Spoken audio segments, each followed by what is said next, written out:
Good morning. It is the Budget and Public Employees Committee. It is May 19th, 10:07. Madam Clerk, please call the roll. Alderwoman Sanye. Vice Chair Browning. Alderwoman Velazquez. Present. Alderman Devoti. Chair Aldridge. Present. Alderwoman Sanye. Vice Chair Browning. 4 present. We have quorum. All right. With that, we have established a quorum. Next item for the agenda is Board Bill number 1, the FY27 budget, which is on hold as we go through each department.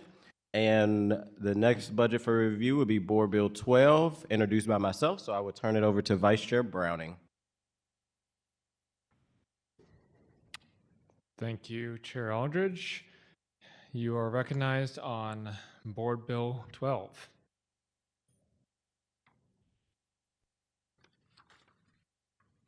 Thank you, Mr. Vice Chair, members of the Budget and Public Employees Committee. Board Bill 12 is a board bill to give our city employees a raise. So this would be a 3% raise across the board for all our city employees. Something similar we have done in the past where we've given city employees a raise, but this time with the compensation study, personnel has looked at that and not only have moving forward raises, but also kind of shifted some job positions around a little bit. So I do have Director Light here, who is here to talk about Board Bill 12 and answer any questions for anybody on the committee who may have them. Director Light, you can come on up.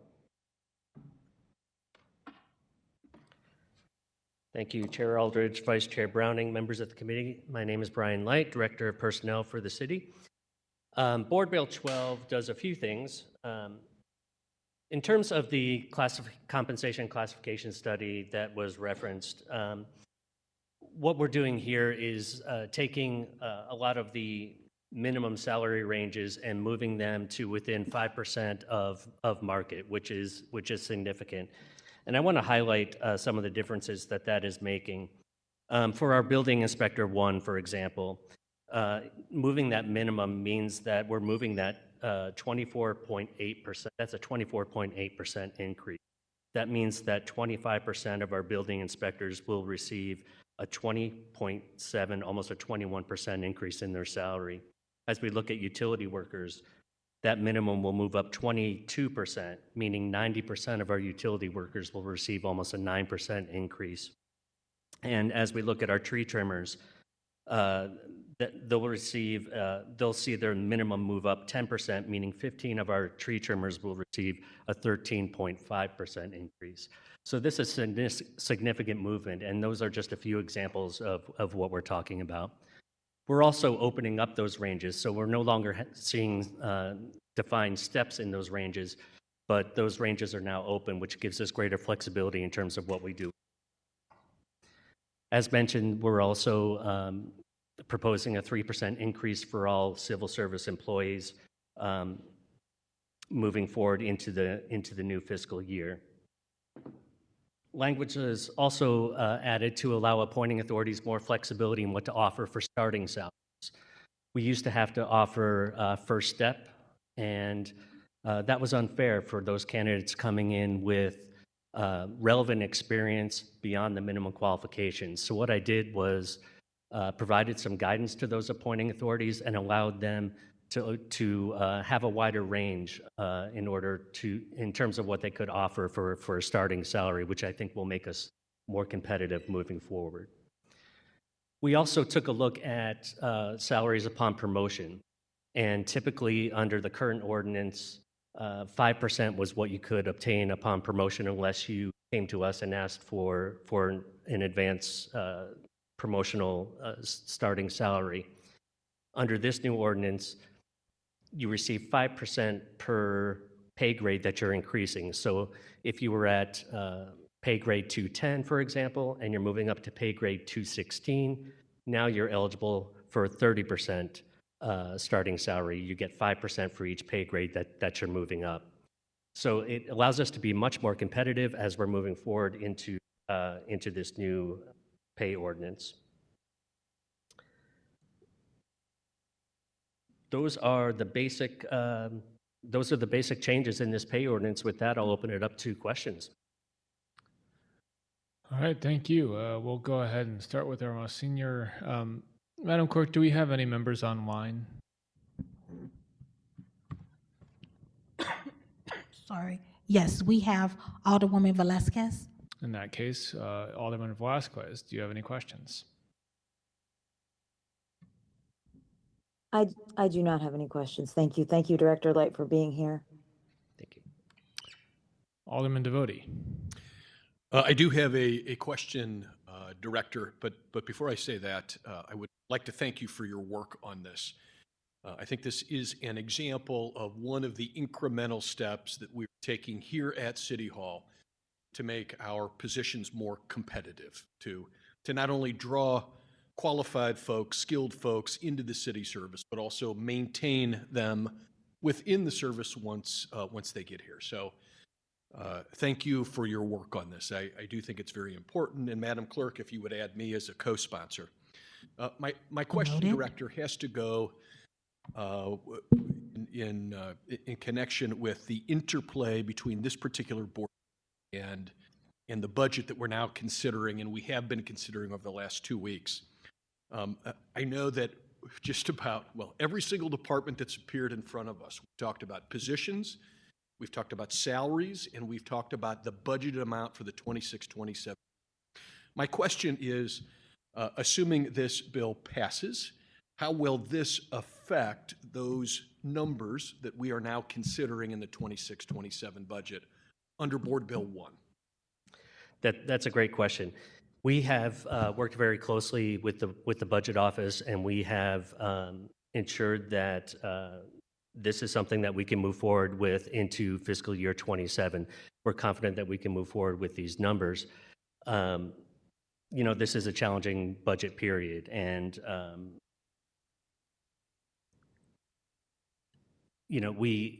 we understand the challenges that face this city, but we're very comfortable with the 3% that we have proposed, and we're very comfortable with the movement of moving our minimum salary ranges to just under 5% of market. Don't get me wrong, we're going to have to do more in the future, but this was the minimum of what we could do for now. And we're comfortable with proposing this as the budget for fiscal year 27.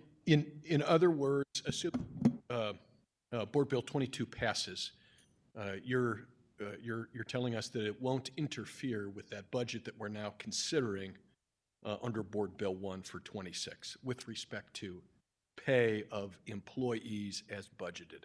Is that a fair statement? That's a fair statement. Barring any surprises regarding the interplay between the administration and the Board of Police Commissioners. Fair enough. I understand that caveat. Thank you, sir. Thank you. All right, thank you. I don't have any questions. I understand the purpose of this. I'd like to be added as a co-sponsor and really appreciate the attention that's being brought to this. I think city pay has been an issue with not only the market rate, but also the surrounding municipalities that we have to compete with, as well as private industry. And so it's always going to be a matter of making sure we're somewhere in the range of being able to compete with them. While we may never be the leading, we do have other benefits of coming here and working for the city. And so hopefully this is able to get either employees to come here or just to retain our employees. So really appreciate the efforts taken around here, and I look forward to additional things that we can do to really build out the departments. You mentioned the building division, certainly sorely in need of some more personnel.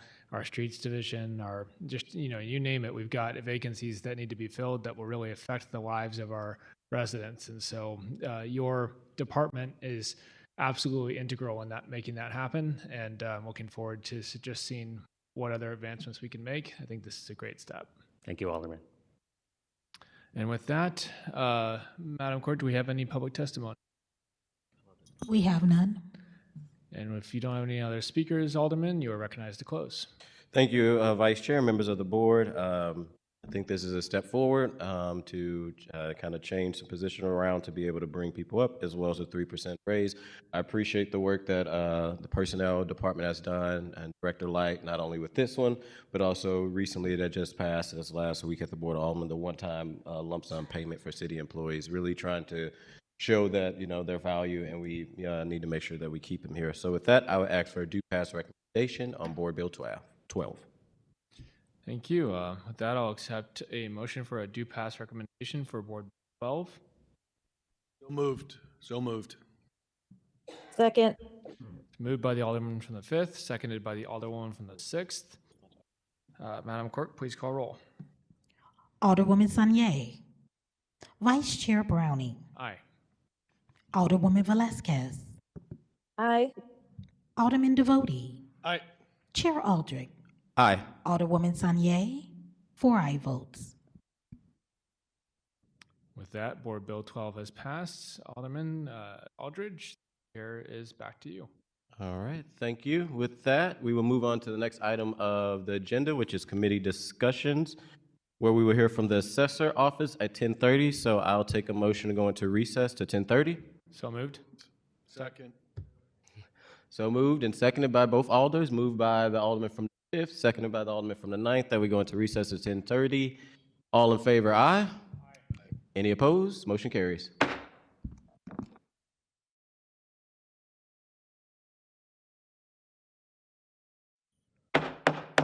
All right, the Budget and Public Employees Committee is back from recess. Can I take a motion to return to session? In session? Return. Move that we come back from recess and resume the meeting.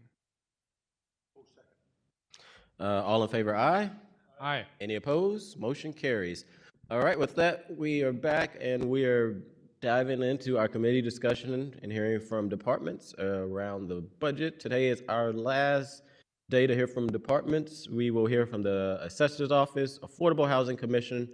We will take a quick break. We will hear from City Councilor, the Registrar Office, Supplies, and then SLATE. So it's a long one, but it is the last one. And I appreciate all my committee members for all the great work and hours they have put in. We have the Assessor's Office. We have Mr. Assessor here in front of us. If you just state your first and last name, and you may proceed with your presentation. Good morning, Sean Ordway, SHAWNORDWAY. Chairman Aldridge, ladies and gentlemen of the committee, it's a pleasure to be with you. It is absolutely my honor to serve the city as the assessor, and here today to talk to you about the FY 2027 budget for the Assessor's Office. I believe we have a presentation if you want to follow along. Next slide, please. So to start off with, the Assessor's Office mission statement, we strive to accurately record and assess all tangible, real, and personal property per Missouri law, and to provide information to our customers in a professional and courteous manner. We take our mission seriously, and the next item on here is, as you may recall, the Assessor's Office is under the oversight, obviously, of a mayoral department, but we are also under the oversight of the State Tax Commission, as all other assessors in the state of Missouri. So we do a 2-year assessment maintenance plan. I want to offer my thanks to this board when we were back here at the end of the year and trying to get your approval on that plan. And I can report to you that we have gone through the approval process and that the State Tax Commission within the last couple of weeks has approved our 2-year plan for 26 and 27, which will cover the 27 reassessment. And then I'll be back here in another 2 years, and we'll go through the same process. Just to note that from the State Tax Commission's point of view, they want us to be fair and equitable in our assessments, but they also want us to be in line with market value. And so if we're not in line with the market value, we're found out of compliance, we're subject to withholding. Not only are we subject to withholding, but in 2025, what happened in about, don't hold me to the number, but about 15 counties in the state of Missouri, the State Tax Commission actually went in and had the Board of Equalization raise all the assessments in the county if the assessor's numbers were not where the State Tax Commission found they should be.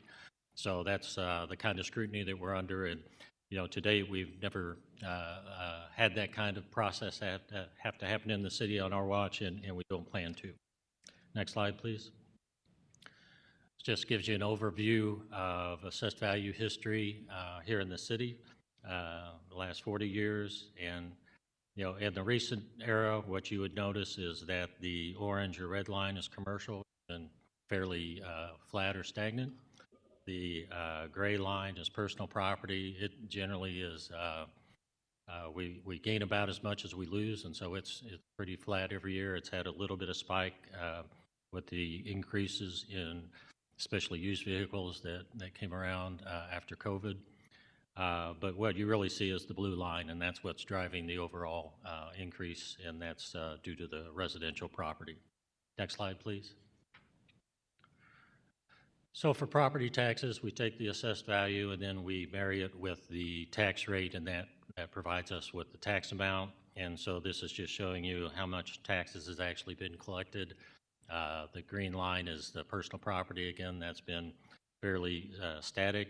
And then the blue line is the residential and commercial real estate property. That's kind of gone up over time. The other thing that happens, just as a reminder, is on the right side of the page, you'll see tax rates. And so, you know, if tax rates go up, then taxes go up. So, for example, in 2016, the schools passed a large tax rate. The senior fund went on as a tax for the first time. That was a non-reassessment year, but taxes went up considerably. So that is always a scenario where taxes can go up even if the assessments don't go up based on the actions of the voters and the actions of taxing jurisdictions. Next slide, please. So here we have the appeals, bringing this to you from a concept of how, you know, from a budgetary consideration. And so we do informal appeals every year. We do those appeals in May and June, and then we do Board of Equalization appeals in July and August of every year. So 4 months out of every year, a third of every year, we are in the appeals process. And so that does take considerable resources. You can see that there's generally a spike in appeals every time there's an odd-numbered year when there's a reassessment, and then it drops off the next year. We did have some years where we were at 2,500, almost 3,000 appeals. We always feel that, one, we're not perfect. If we had no appeals, we would not be doing our job correctly. But we do like to be in a scenario where we're keeping our appeals as low as we can while still doing all the jobs we need to do. And so we feel if we can keep that appeal level below 1,000, that's about the comfort level that you'd see across here of where we would like to be. And so even with the increases that we had in 2025, we had substantial increases in different areas of the city. The appeals we actually thought we might have 2,500 or 3,000 appeals last year, and it just did not materialize. But again, from a budgetary standpoint, you know, it just takes a lot of, again, it takes 4 months out of the year, every year for us to deal with the appeals cycle from the assessments in the city. Next slide, please. The assessor's office responsibilities, records and mapping, that's where everything starts. We maintain a digital assessment map of the official tax map of the city with 135,000 parcels on it. We get a copy of all the deeds that are filed every day, and from that we keep up with all the ownership changes that occur on any real estate. From there you see that goes into the real estate where we show the number of parcels and what the assessed values are. You see that there's not a lot of change in the assessed value in 2026. 2026 is a non-reassessment year, so the only thing we're looking at there are properties coming out of abatement, properties that went from exempt to taxable or vice versa, properties that had new construction, things of that nature. Personal property, if you notice there, and if you remember, that's just kind of been static over the years. We don't expect anything greatly to change this year. We just won't have those numbers until about July.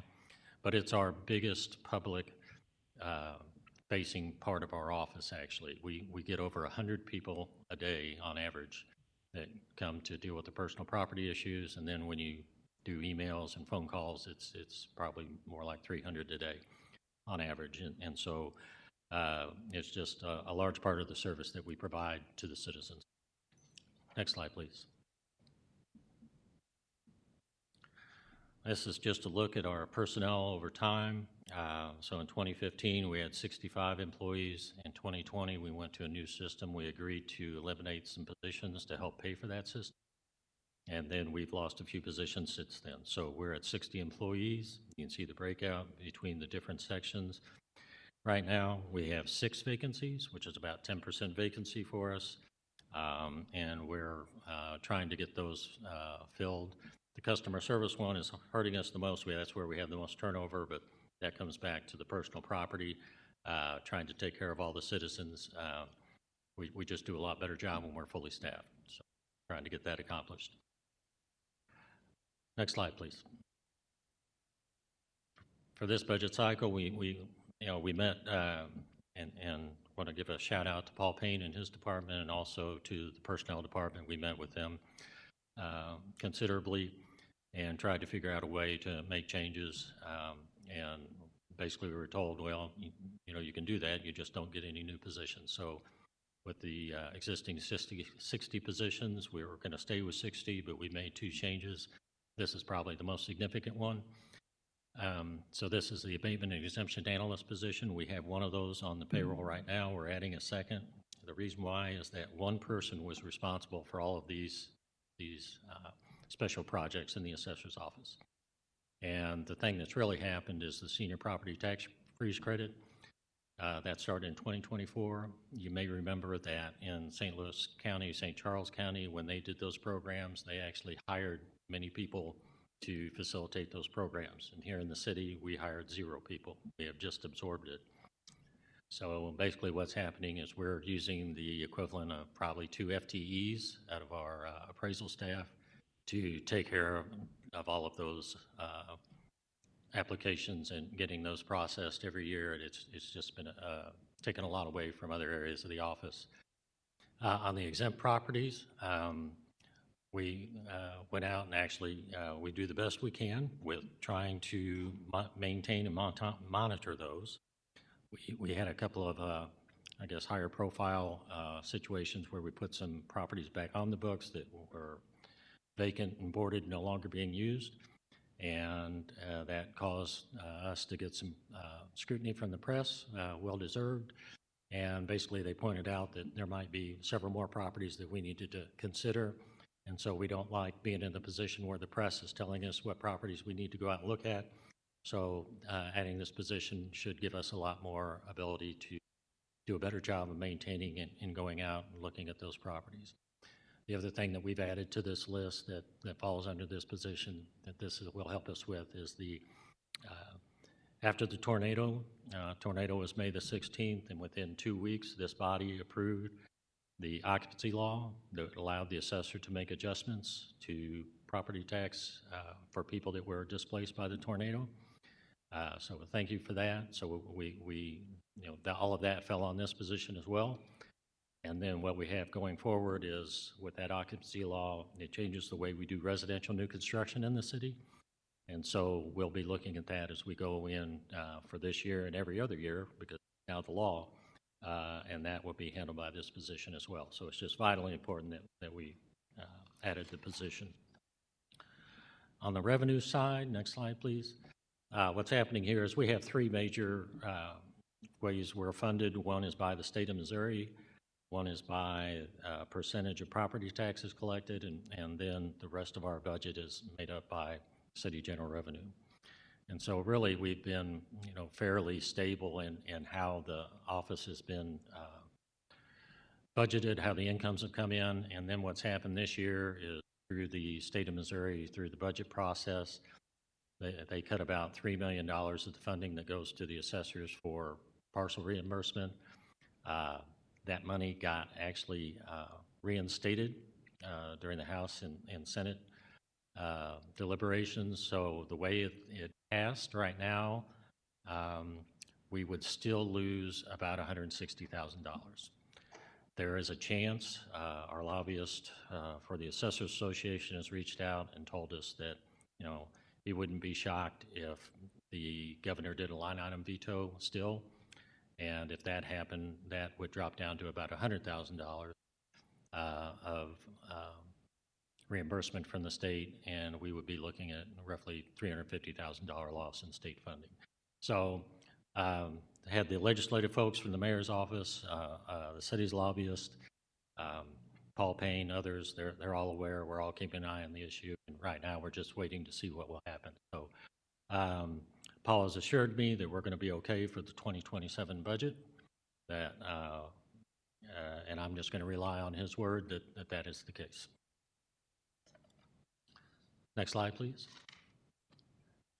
So this is our expenses. I believe you have these as well. You know, basically our expenses, the only thing I would point out is personnel services gone up considerably.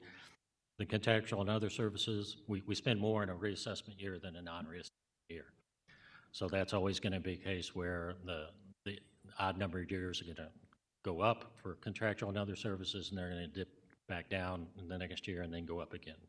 So we're never going to have consistent numbers across there. We're always going to have a cycle that we go through, a 2-year cycle, where we spend more in the odd numbered year and less in the even year. Next slide, please. So next slide, I was going to show you some information on the property tax relief for the tornado that we were able to do. So again, for anybody to qualify for the property tax relief in 2025, the property had to be residential, and then it had to be unoccupied and uninhabitable. And those were the statutory requirements. So we had 782 people that applied.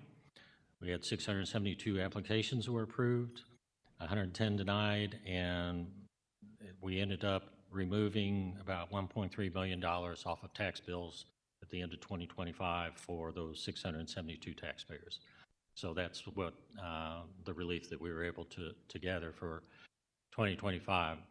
I was speaking earlier with Alderman Browning and was asked about what will happen going forward. And so for those people that were affected that might still be out of their property, what happens in so they got the relief in 25, and that was just based on the number of days they were out of their property. What happens now in 2026 is we're actually going out and revalue on all the property in that area. And so we'll be reducing the value if the property is still damaged. If the property has been repaired, there may be no change in value. It just depends on the scenario for each and every house. So if somebody is still in that situation where their house is still damaged, then we'll be coming out and actually valuing that property, would assume at a lesser value, which would then make set their value so that from here going forward, that's going to be the level that they will pay on. The only relief for that tax where it was based on the number of days you're out of the property, that only applies to the year of the event. Senior property tax freeze, just to keep in mind, since this is the budget committee, we've only done this for 2 years. Started in 2024. So the tax credit amount was about $66,000. So what that means is that the city took in about $66,000 less than they would have if the freeze would not have been in place. We didn't lose any money. You're always paying as much as you were paying the year prior. It's just out of any increase, we're taking in less of an increase for those folks because their city taxes are frozen at what they were before. So what we see is in the reassessment year, that amounted to about $500,000 and change. So the city's amount, it just means we took in $500,000 less than we would have out of the amount of money increase. We didn't actually lose any money, but those are pretty much the fiscal impacts for the taxpayer. Because it's only the city taxes that are being addressed. It's about a $10 credit in 2024, about $60 in 2025. And we'll expect pretty much the same right now for 2026 to be similar to what 2024 was, non-reassessment year. There's no reason to believe that anything's going to change very much. And really the thing that will drive there being a credit at all will be how the rates are done. And if the rates go up at all, then that's what's driving that credit for the even numbered year. Next slide, please. I did this for you last year, just updated for this year, just to try to give some concept and context to where all the property taxes go. So in addition to what we do here with the city, these are all the other taxing jurisdictions that are beneficiaries of property tax revenue through the efforts of the assessor and the collector. We're collecting over $500 billion a year now in what we collect. And most of that gets distributed to others besides the city, but the city does still get a substantial amount of revenue from the property tax process. So in addition to what we do with the city, we also, and what we do with the taxpayers, we also have all these other districts that we interact with and that are part of this very important process. So with that, that's the end of the presentation. I'll be happy to take any questions. Thank you, Mr. Assessor. Alderman Browning? Thank you, Assessor Ordway. Really appreciate the details and just the continued cooperation. Obviously, every city department has been affected by the tornado that hit us last year, but your department in particular has stepped up and worked with people to reassess properties and provide relief where possible, as well as make sure that our city is still getting the taxes that it's owed, which of course we need in order to go out and help people. So you really have two sides of the coin here, which you handle quite adeptly because nobody likes to pay their taxes, and yet if we all pay our taxes, our city is better for it. So I'm curious. I'm gonna be honest, I'm not great at following stuff at the Missouri House and Senate, but I know there was an effort recently to reclassify short-term rentals as residential and basically ban municipalities from classifying them as commercial properties.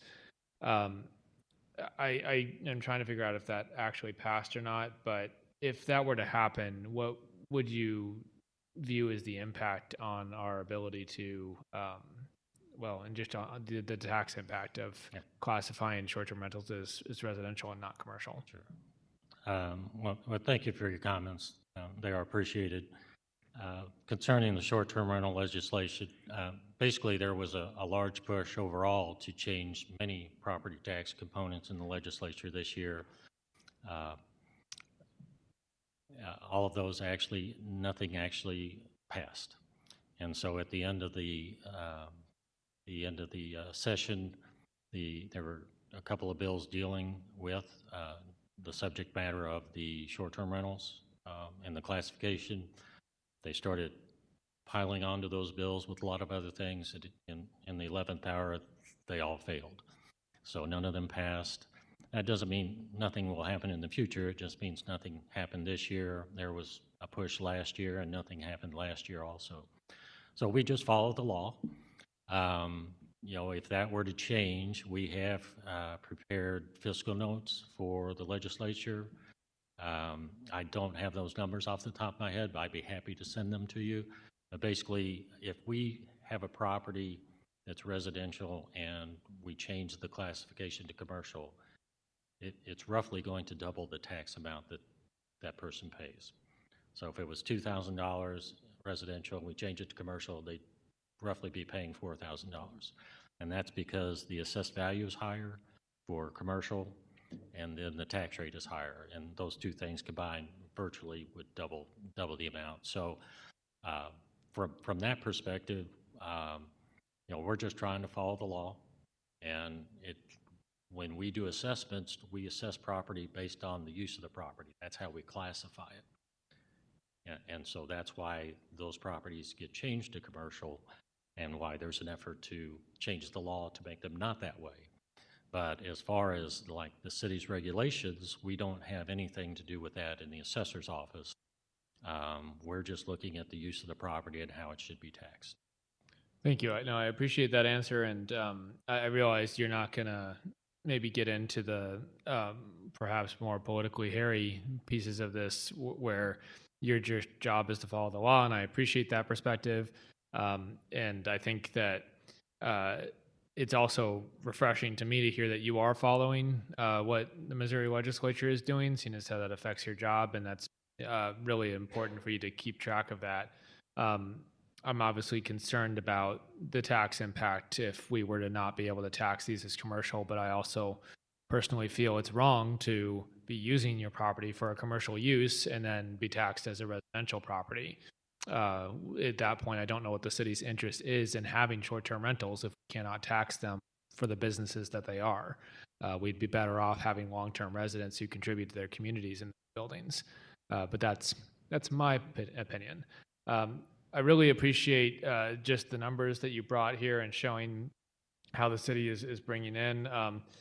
In your mind, are we continuing to see increase in value in key neighborhoods, or is there any alarm bells that you're seeing of decline in assessed values that might be hurting our overall tax base? Well, thank you for the question. I'll tell you what I think, or what I know at this point. That's what I'm asking.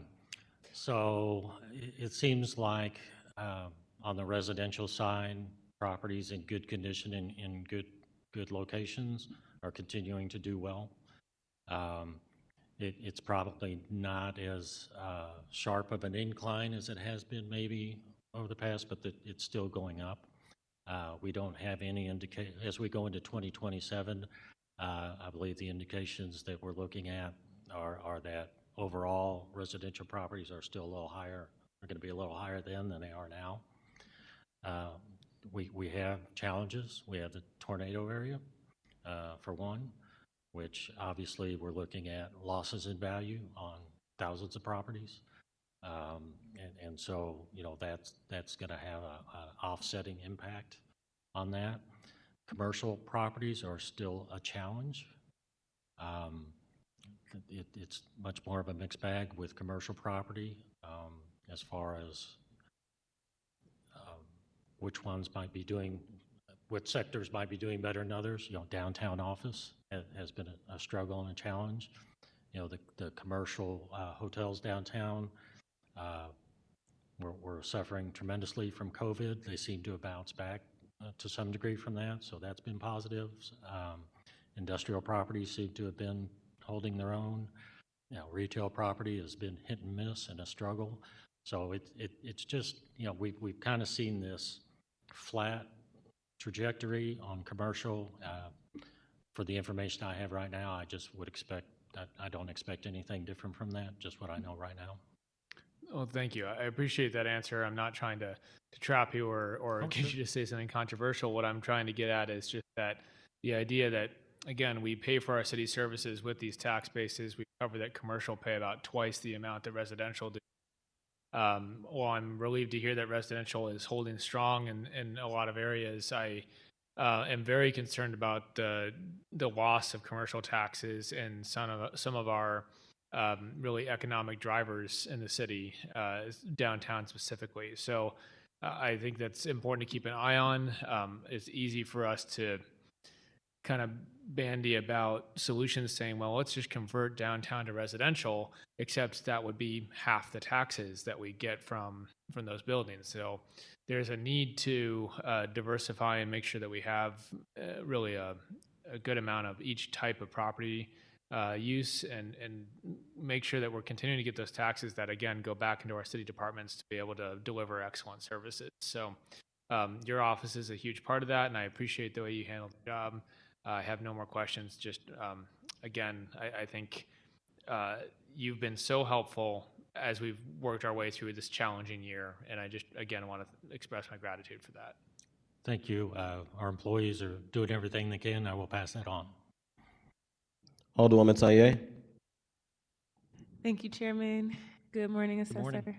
I've definitely appreciated your office quick ability to pivot, and I also appreciate the conversations when we've been able to have. I feel like I've learned so much in this role specifically about the functions of your office and how things work, and am often like interfacing and explaining to residents kind of about specific processes, how certain things work. I mean, it's really relevant at a time where, taxes are on the rise, and so people often want explanations of things. And I've always found your office very responsive and receptive. So thank you for the quick pivot post tornado. Your budget seems really straightforward to me, so I don't really have much to say about that. Except congratulations on what looks like is an additional customer service representative that I'm sure will be great for the residents. Correct. And I'm sure Seventh Warders will make a nice amount of those calls. I just wondered from your presentation, my only question was just how do, I guess in terms of the parcels and things, how does your office kind of, I guess the word is confirm exemption status? Sure, and thank you for your comments. I've enjoyed our discussions as well. So on exemptions, every property has to apply. So it starts with an application process. There's statutory criteria that has to be met. The first and foremost is anything that would be exempt has to be owned by a not-for-profit entity. But we don't have any automatic exemption per se. So even if a church bought a lot on the street, we don't automatically make it exempt. Churches own property and pay taxes. Not all of their property is exempt. So regardless of who it is, they have to apply and they have to provide enough information for us to be able to go through the exemption process and make that determination that they actually qualify for exemption. We do that for personal property as well. So if the church had a van that they were using to transport people from the congregation to and from service, those kinds of things we would deal with also. The trickier part for us is we have something in our approval letter that says if you stop using the property, that you'll notify us and let us know that. And of course, nobody ever does that. So I would just say a lot of times Alder people have reached out to our office and said, hey, can you help us? This was owned by somebody and it's just sitting there vacant. And so, we've gotten that information from a number of different ways. But, that's the bigger challenge for us is based on the number of exempt properties we have to actually be able to go look at them all the time and make sure that they're still operating. Do you have any proactive processes to verify the ongoing exemption status, or are you kind of relying upon like Alders and residents? Yeah, so right now, no, but with this new position, that's going to allow us to actually set up a program to really Like monitor on a come up way? with a structured way to do it so that we're hitting the ones that we really need to hit the most and we don't need to go by Barnes Hospital to see that, so, Right. I mean, we'll just have to really come up with a structured way to do that we can go around and keep an eye on it. So right now you're developing the protocols that you kind of have ongoing monitoring internally in your office with this new position. Correct. Okay, thank you. Alderman Devoti. Assessor, it's good to see you. I don't know that I see any citywide official at neighborhood meeting more than you. So thank you for your out of regular hour evening work. I know it's very much appreciated by our residents. I'll be very brief. I know one of the slides that you presented early on and you discussed talked in terms of the regular increase in residential assessments since 2016 and the general flatness of the commercial assessments over that same 10-year period of time. I guess in follow-up to Alderman Browning's questions, what is the explanation of that? Is the average commercial assessments being dragged down that much by what's happening in downtown, or is there another explanation? Oh, that's a great question, and thank you for your comments. It's always good to see you as well. So I would say just in general, residential property is more volatile. And so we have a lot more data and we see those changes faster in the market. And so from year to year, we can really tell that the values are changing.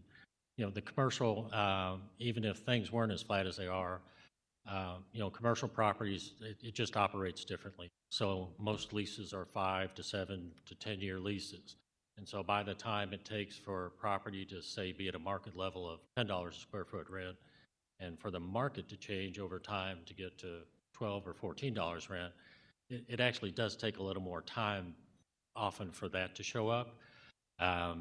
The only other thing I can add is, just kind of what we talked about. We certainly have had pockets like Cortex, the Grove, and some other areas that have, had rapid expansion, not just, residential as well as commercial in some of those areas. Downtown, we can all look at and understand the challenges that are there, especially even from a valuation perspective. So I think we're just in this situation where we have some good things happening, we have some challenging things happening, and they're just offsetting, which is what keeps us more at that flat trajectory. You also mentioned during the course of your presentation the senior tax free, and that's a program that we get quite a few questions about, at least at my office. Looking at the last page of your presentation, the one titled 2025 Property Taxes,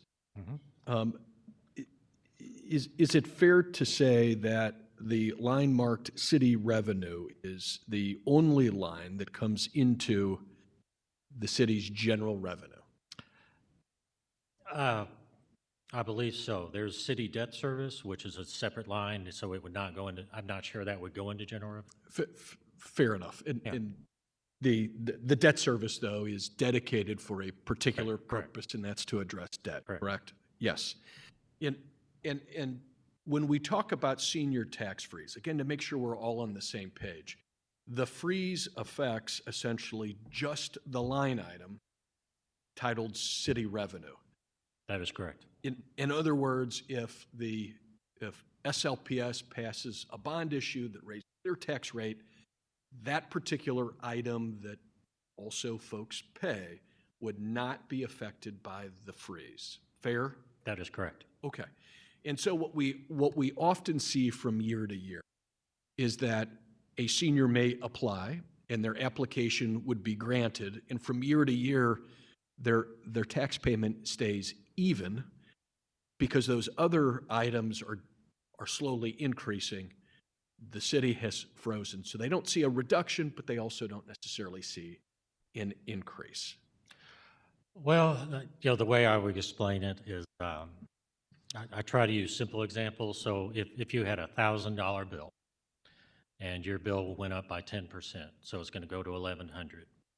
What the city freeze would do is it would freeze about 20% of that because that's the city's portion. So instead of going from 1,000 to 1,100, it would go from 1,000 to 1,080. So $20 of that would be reduced. There'd be a credit due to the city freeze. So I would agree that the freeze happens. People think it's not going to go up, but it still goes up because of all of those other districts. Sure. This is why you present to the neighborhood groups and not me on the issue. Last question with respect to that program. There is a time limit with respect to filing the application, is there not? There is. It's June 30th. June 30th. And I know your office puts out information on a regular basis about how to do that, when to do it, and the general process. Fair? That is correct. Thank you, sir. I don't have any other questions. Thank you. We end up skipping her. My apologies. Alderwoman Velazquez. Thank you, Chairman, and thank you, Assessor, for being here. And I want to echo the gratitude that my colleagues also shared. I know that your office, you yourself and your office is always quick to reply and be responsive. And as you know, my ward has a lot of questions at times. I just want to ask a couple questions. I don't think we've really talked about vacancy in the vacant buildings. I know that's something I've also worked with your office on. But can you just tell us, and maybe I missed it in your slide, in your deck, how many properties you have on the rolls that are currently classified as vacant or abandoned?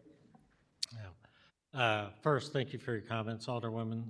It's always a pleasure to deal with your office as well. And interestingly enough, the assessor's office does not have great data on vacancy. So we actually rely on the building division, the vacancy initiative, and those types of information sources. So what happens in assessment is we go out once every 2 years to reassess property. And when we do that, we simply don't have the resources to go around the city and look at every single.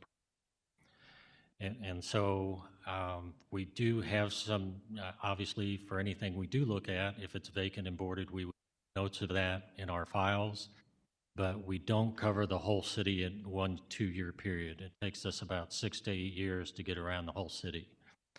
So in that time frame, things could go vacant that we've already looked at or become occupied that we said were vacant. And so we just don't have great information, I'm sorry to say. That is helpful. I mean, it's helpful to know. I mean, I think, I think one of the things that keeps coming up in our budget hearings is just, we've got some gaps, and obviously, we've all, I think this committee's echoed concern about how do we best support the building division because they are so important and their work is far-reaching. I think one of the, I guess that process, I'm looking at my questions here, and that the process isn't, I guess since we don't know, and that means that if vacant properties aren't really being updated regularly, we don't have the knowledge. I know I'm kind of putting you on the spot here, but how does that, affect, essentially the accuracy of, the value of properties and overall the accuracy like of, our city's tax base? It's a great question. The answer is I don't know. I can, if there were 2 houses side by side, we would look at them. We would note the conditions that we see externally. We don't have the right to come in unless we're invited in. So one of those houses could be vacant and one could not. We would not even know that. We essentially would value those properties the same. So if a property's vacant or not vacant, even though we can't tell that, we're still going to value that property based on the physical characteristics and condition of that property when we view it.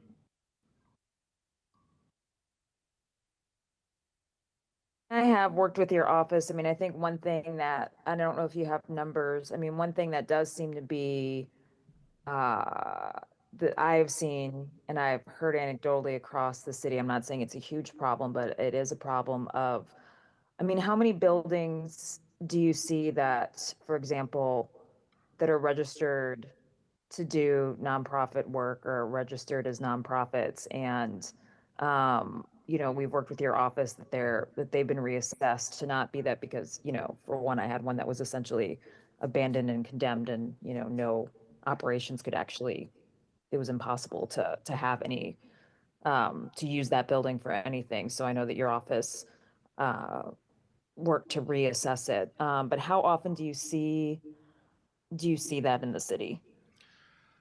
So there's over 16,000 exempt parcels in the city. If you took out, I'm going to give you some rough numbers, don't hold me to them, but I'll do the best I can. If you took out city-owned property and church-owned property, LRA, and you got down to more, I think, of what you're talking about with traditional 501c3 type things, there's probably a couple thousand properties that probably exempt in the city. And not that, and I want to say that it shouldn't be exempt, or I mean, it's similar to like what you were saying about vacancy. I mean, it's really a sort of, there is no process for really regularly checking those out. It's just if something happens or if there's a complaint, then then your office will investigate. Correct. Yeah. Right now, we go out, as I stated, and we do our best to get around the city to look at all the properties. So it will happen that one of our staff might come back and say, hey, I saw this and it looks like, it's vacant, but it's supposed to be exempt. We might need to go look at that. Sometimes we have neighbors call us and complain about a property. Again, the assistance we get from the Alder people, even the press has helped out. So yeah, we want to get to that, and that's what we'd like to do, is new position is actually create an ability to have a structured way to go about doing those reviews. Yeah, my final question is related to that. Just do you see any other cities or governments that some best practices that you would like to see us do as far as being able to have that structured process? I am not aware of any, but that's something that we definitely should look at. Well, thank you. I appreciate your time and obviously answering all of our questions and my questions. I have nothing else, Chairman. Thank you, Alderwoman. And I don't have any questions, Assessor. I just want to appreciate, also send my gratitude to the work that you and your staff is doing, especially post the tornado, trying to help relieve a little bit of that from residents. And it was good to work with you on the legislation last year that this Board of Aldermen, or last session, this Board of Aldermen passed. So thank you and your staff for the work you guys do. We appreciate those comments. I will take them back. Thank you. Thank you. All right, next we will hear from our Affordable Housing Commissioner, Ms. April Ford Griffin. Please come on up and proceed with your presentation whenever you're ready.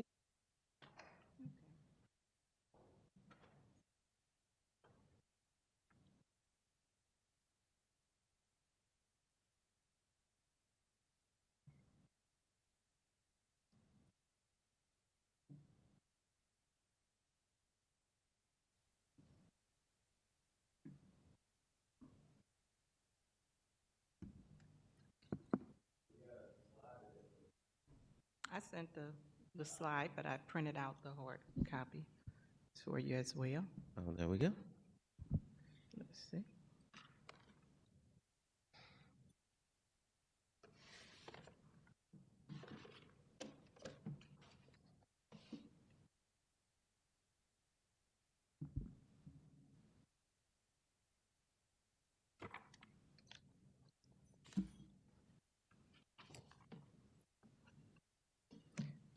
You got it? Okay. All right. Well, good morning, all the persons. I'm happy to be here before you, and I will jump right in to the budget that's before you. I will say, like I do each year, is pretty much straightforward budget that you have proposed for the FY '27 year, with the majority of the budget going to the housing subsidy assistance line item, which is the $5,769,591. The budget allocation is a I'm combination. sorry, Ms. Griffin. Did you want to let me know when you want Yeah, me no, to? I'm not starting yet. I'll Okay. The budget allocation is a combination of new revenue generated from the local use tax fund, and the amount is the minimally mandated, 5 million this year. In addition to that, I was able to assemble the rest of the funding from savings from vacant positions over the last 2 years, interest that accumulates in the trust fund that by ordinance has to stay with the Affordable Housing Commission, and contracts that have closed over the last 2 years that didn't spend all of their funds, housing developments that did not spend all of their funds, and then some small loan repayments. And that is how we were able to get to the $6,747,178. The appropriation of the new revenue from the local use tax fund is $1.5 million less than was appropriated in FY '25, '24, '23, and going back to some other years. When I say straightforward, I will mention that the personnel costs in the budget is a slight increase. That's due to benefits. We don't put those in, just pretty much straight go by what the salaries are, and then the budget division has the calculations for the benefits and the increases for the proposed raises for city employees. The materials and supplies are the same as last year. There was a small increase in equipment and lease, and that's due to, we've had our copier now for 5 years, so it's time to trade that in for a newer copier that has a slight increase. The contractual and other services, again, is where the housing subsidy line item sits. And so my presentation will focus on explaining the purpose and planned use of the subsidy housing assistance line item, as well as report outcomes from the last year's appropriation and some prior. And so with that, we can start with the presentation that's before you.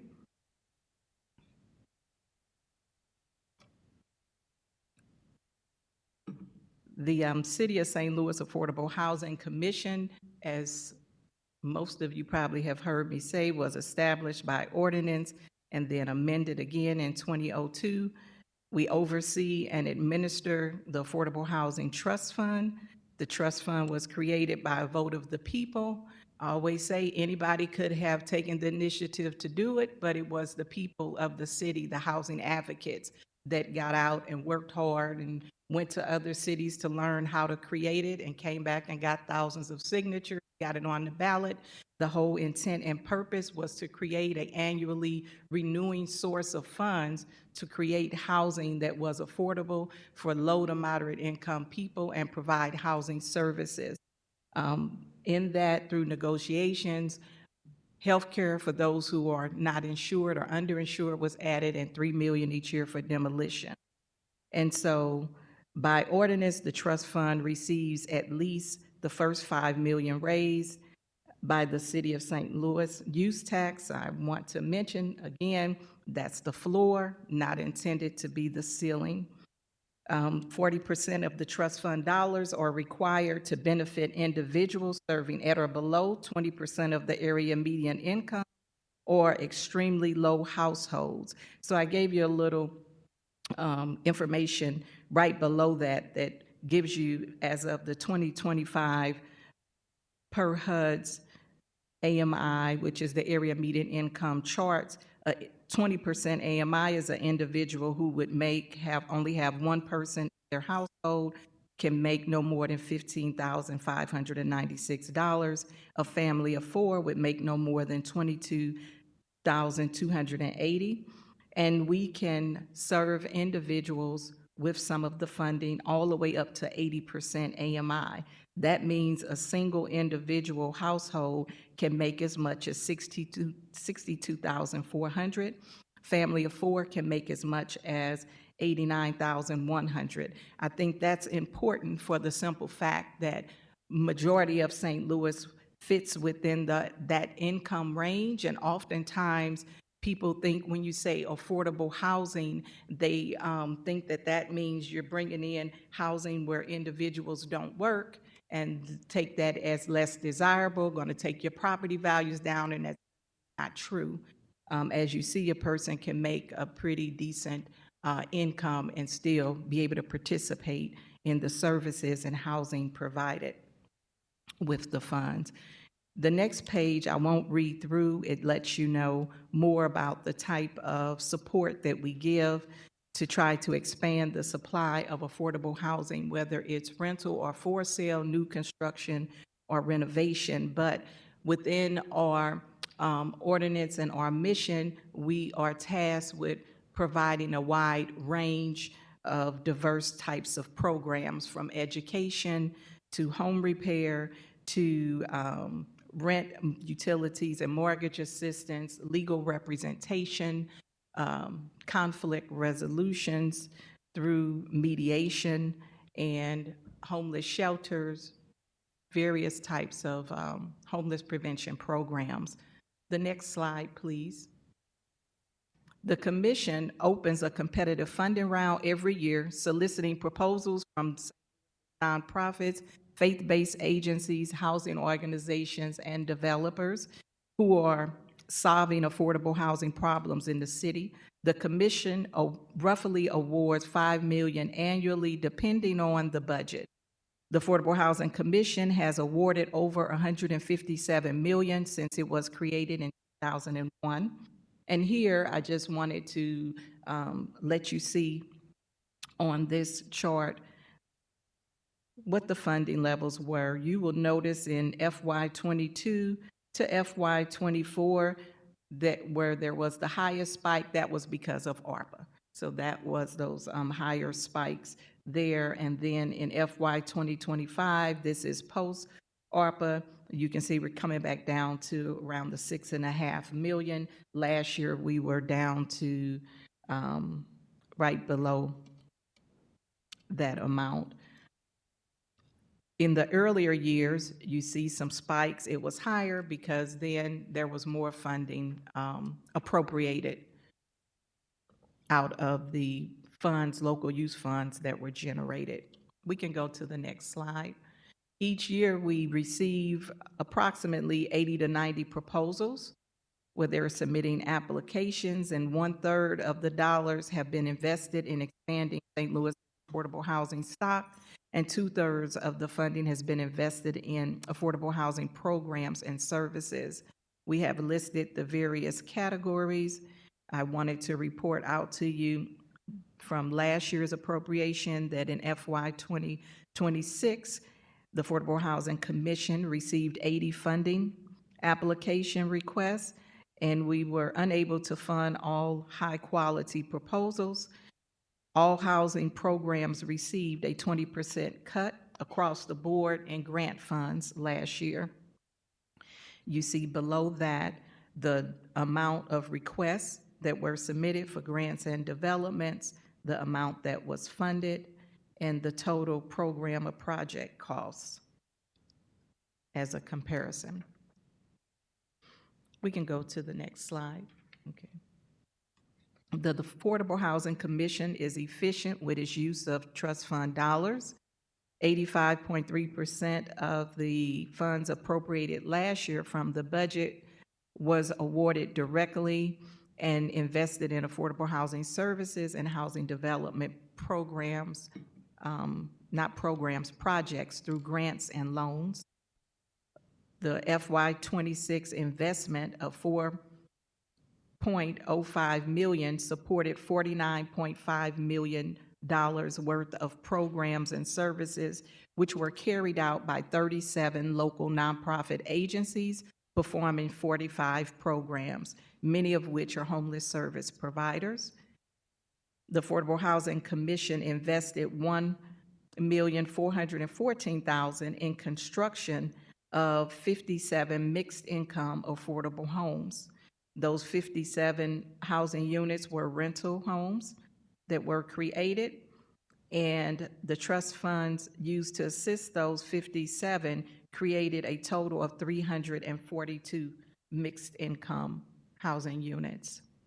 The next slide. Okay, you were on top of me. Thank you.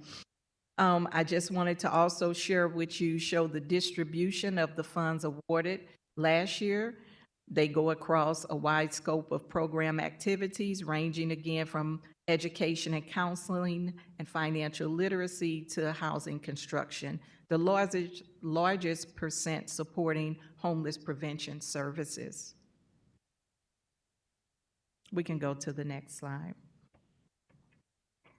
Affordable Housing Commission has created 2,785 affordable housing units in the city of St. Louis since 2003. 2,550 are rental homes and 235 are single-family homes.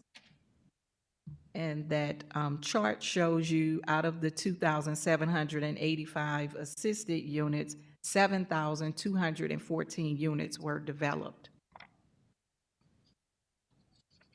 The total investment into the affordable housing construction projects leveraged by the Affordable Housing Trust Fund, which also include ARPA and equitable development contribution dollars, are represented on this graph. The Affordable Housing Trust Fund provides gap financing for affordable housing development.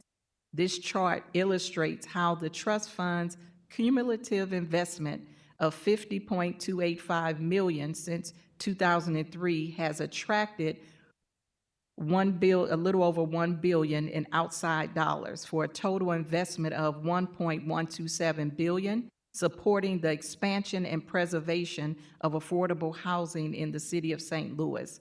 Every Affordable Housing Trust Fund dollar invested attracts an outside $20.03 from outside sources, and those sources vary. The chart here shows you the amount of funds requested for housing developments over the last 7 years compared to the amount of funds we were able to award, and then the number of affordable housing units we were able to assist funding with out of the funds that were awarded. And so, once again, you can see it gives you the data, but it also shows you where there are some spikes, and that was the years when there were more funds that we were able to award. We were able to have more housing units developed, but also the significant number of dollars that are requested. And those costs have only continued to go up because the cost of construction has gone up. And that's just a small piece of what the overall challenge is in the costs increasing. Also, on the next slide, we wanted to show some of the matrix over the last 5 years that we track all throughout the contract performance period for the grants. And so it shows you some of the categories on the left of education and training, eviction prevention, major and minor home repairs, homeless hotline, neighborhood stabilization programs, rent mortgage utility assistance, emergency housing, justice-involved homeless services, survivors of domestic violence, transitional housing, and youth housing. So those are some of the categories that we fund, and you will see some of the numbers served in various programs. Like I said, for the last 5 years, the total investment in housing services, which will be your grant services, has been $102 million. I will also mention that not only do we track the matrix across the services, but we also perform program monitoring, and we also have a third-party audits that are done. And with that, we have a partnership with the city's internal audit division. We also produce an annual report to the community for transparency and good governance each year. This slide shows you a breakdown of the $157 million that was invested to expand the supply of affordable housing and supporting programs and services that reinforce human capital, strengthen families and neighborhoods, and improve housing stability. The next slide is just giving you a snippet of information that we believe to be extremely important, that we continue to bring awareness to, that some people are more vulnerable to housing instability than others. Housing instability disproportionately affects renters, people of color, people with disabilities, seniors, low-income families with children, and households with lower levels of educational attainment. 20.6% of the population in the city of St. Louis lives below the poverty line. This rate is higher than the overall Missouri state average of 12.3%, and this compares to the national average of 10.6%. As we talk about housing stability, we have things that contribute and affect that. And so we have housing stability is affected by limited supply of available affordable homes, the changes in the housing market, increasing the renter population and reducing home ownership, the shifting economic dynamics of rising housing costs while wages remain flat, the percent of population that is low income or living in poverty, the growing number of cost-burdened households, redlining and discriminatory housing practices. Housing stability is measured by home ownership rate, housing cost burden, eviction rate, and the number of homeless. For the last 2 decades, the prices of housing has increased faster than growth. This is true for renters and homeowners. When the cost of housing exceeds 30% of a family's income, painful cuts have to be made. Families often cut back on groceries and make sacrifices on healthcare, education, and transportation. Housing cost burdens make it more difficult for people of modest means to accumulate emergency savings. Prolonged housing instability hurts families and society. As countless households lose their economic footing, they become increasingly at risk of eviction and homelessness. We all have a stake in solving the affordable housing crisis. And this existed absent of a catastrophic event such as the May 16th tornado this time last year that destroyed and damaged many family homes and affordable housing. So we are that much further in need of dealing with this affordable housing crisis. And so with that, I was going to say I was going to stop. I would like to just mention one more thing, Mr. Chairman, that because I know ARPA is a very hot topic right now with people concerned about will the city meet its deadline on spending. The Affordable Housing Commission was appropriated a total of around 18,600,000 through the various appropriation bills.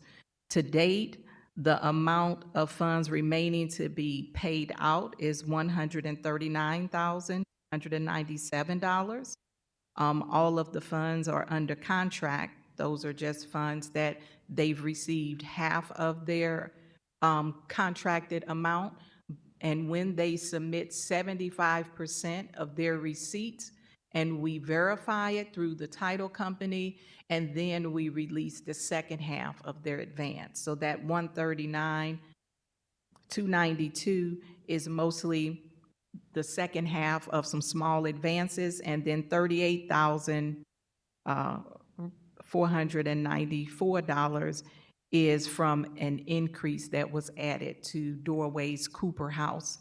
That increase actually became available because we had a project with Horizon whose building was destroyed in the tornado, and they did receive some payout for the insurance, but not enough to rebuild an old brick home that they had renovated. And so they were able to get all of their tenants into other quality housing, and the project was close to 100% complete, but we had 38,000 remaining. And so those funds were used and swiftly moved and increased, taken back to E&A to increase the funds needed for Cooper House. The total amount of funds remaining that have been expensed, meaning paid out, but we have receipts to receive back from the title company and entered into the famous Oracle you've heard a lot about the last couple of years, is $880,491. So we have every expectation that we will have all of our funds not only spent, that $139,000 spent, but also the receipts entered into Oracle before the August deadline. And with that, Mr. Chairman, I'm done with my presentation and just take any questions. Thank you, Madam Commissioner. Alderman Browning? Thank you so much. I really, really appreciate the detail, the passion, everything you bring to this. I'm continually grateful that we have people like you at the city. I am relieved to hear that from the properties that were damaged in the tornado that we were able to find people additional housing. I'm very familiar with Cooper House. It's in my ward. Yes. I'm very supportive of what they do. It's one of the organizations that really helps people out who really are just this side of homelessness, and it's the difference between people having a home and not. We're lucky to have a number of organizations in the ward like that, but that's just one of them. My question for you is how many units of affordable housing that we've been helping with in the city were damaged in last year's tornado? And it sounds like we were able to find people new housing, but how many units do you just estimate that we lost? I would say that is something that the building division has. And so I'm not really part of those meetings. So I've heard figures like you have, so I don't want to state anything, try to remember anything off the top of my head. But the building division has that number and the That's Office fair. of Recovery. And so, like I said, with us, we're not, the funding, we did receive funds last year. I think it was 1.3 million, and that was from the Office of Recovery, and it was, I think, through E&A, and that was for some vacant unit turns. So what I had made it known that we have proposals we weren't able to fund that had units that if they had the money, they could get them, they can make their necessary repairs and get them back online. And that's what the Office of Recovery was asking about at that time. And so we did that by increasing actually, we didn't increase. There was new contracts executed, and those was for McCormick Barron. And so those units, some have been completed, some they're still working on, because there's been issue with HUD shutting down last fall because these properties required them getting HUD approval. That took a long time. And then labor shortage. It's like now everybody's buying for enough laborers to actually do the work as quickly as you would like it and need it to be done. But other than that, I don't have that information. That's understandable, and I appreciate the answer nonetheless. I think it sounds like, from your perspective, you're more on the side of getting money to families that need it, helping make sure that we can build or turn, as we say, turn vacant housing into affordable, habitable housing. And then from there, you don't really know what happens after that. It's just kind of like we're more on the supply it's side. separating it. It's not that we don't know, because keep in mind that we have reporting and monitoring. So we know about our projects, but you asked how many properties were damaged during the tornado. That's something totally different. We don't. I think I'm specifically asking about how many of our projects were impacted by the tornado. Okay. Again, I just have for Affordable Housing Commission. So that I do know, because what we did is I had my staff to contact everybody to find out, and as well as all the programs. So all the programs that were running were not impacted, even those that not impacted to where they had to stop. And so mind you, when they have a contract with us, their contracts and their awards were made before there was a tornado. So if we're not given any additional funds, they only have what we already agreed to, but it's nothing that stopped them from serving some of the people in their service areas that were impacted, and they did. Even like Urban League, some of our assistance that we give for housing to them, they use to help house people in hotel rooms. And so there are some of them that were able to assist individuals directly impacted, and none of the programs stopped because of the tornado. On the housing development programs, I have the number, don't have it with me. There were some projects that we funded, say years ago, we assisted, and their buildings were damaged. All of them had insurance and were planning to repair those. Horizon was one of two projects that they had to decide to demo the building, and that's what they did. The other one was not from ARPA funds or tornado recovery, but it was from trust fund dollars, a project we had recently funded. And and that's through North Newstead. So they had to assess all their properties. So not all the properties were totally destroyed. And so they've been going through an assessment and got additional funds from other places to do that. And matter of fact, I just had a meeting with their contractors yesterday. So they plan to continue to occupy and repair because they did have insurance and they got a payout. But on one of our projects that they had not started yet, they're still assessing what they're going to do with that project. And those are trust fund dollars. And so they're going to be sending communications for us to possibly resend those funds, and those still stay with the trust fund and then would go into what has historically happened when we have our competitive funding round open in September, beginning of September. We try to keep it each year, and then those will be able to be allocated at that time during that competitive funding round. So yeah, I thought you were saying how many units, were damaged, but just as far as our projects, it's just been those two that would not continue on possibly. Like I said, it's actually just the one that won't continue. But Horizon, we know, they demolished it, and, that's the end of that building.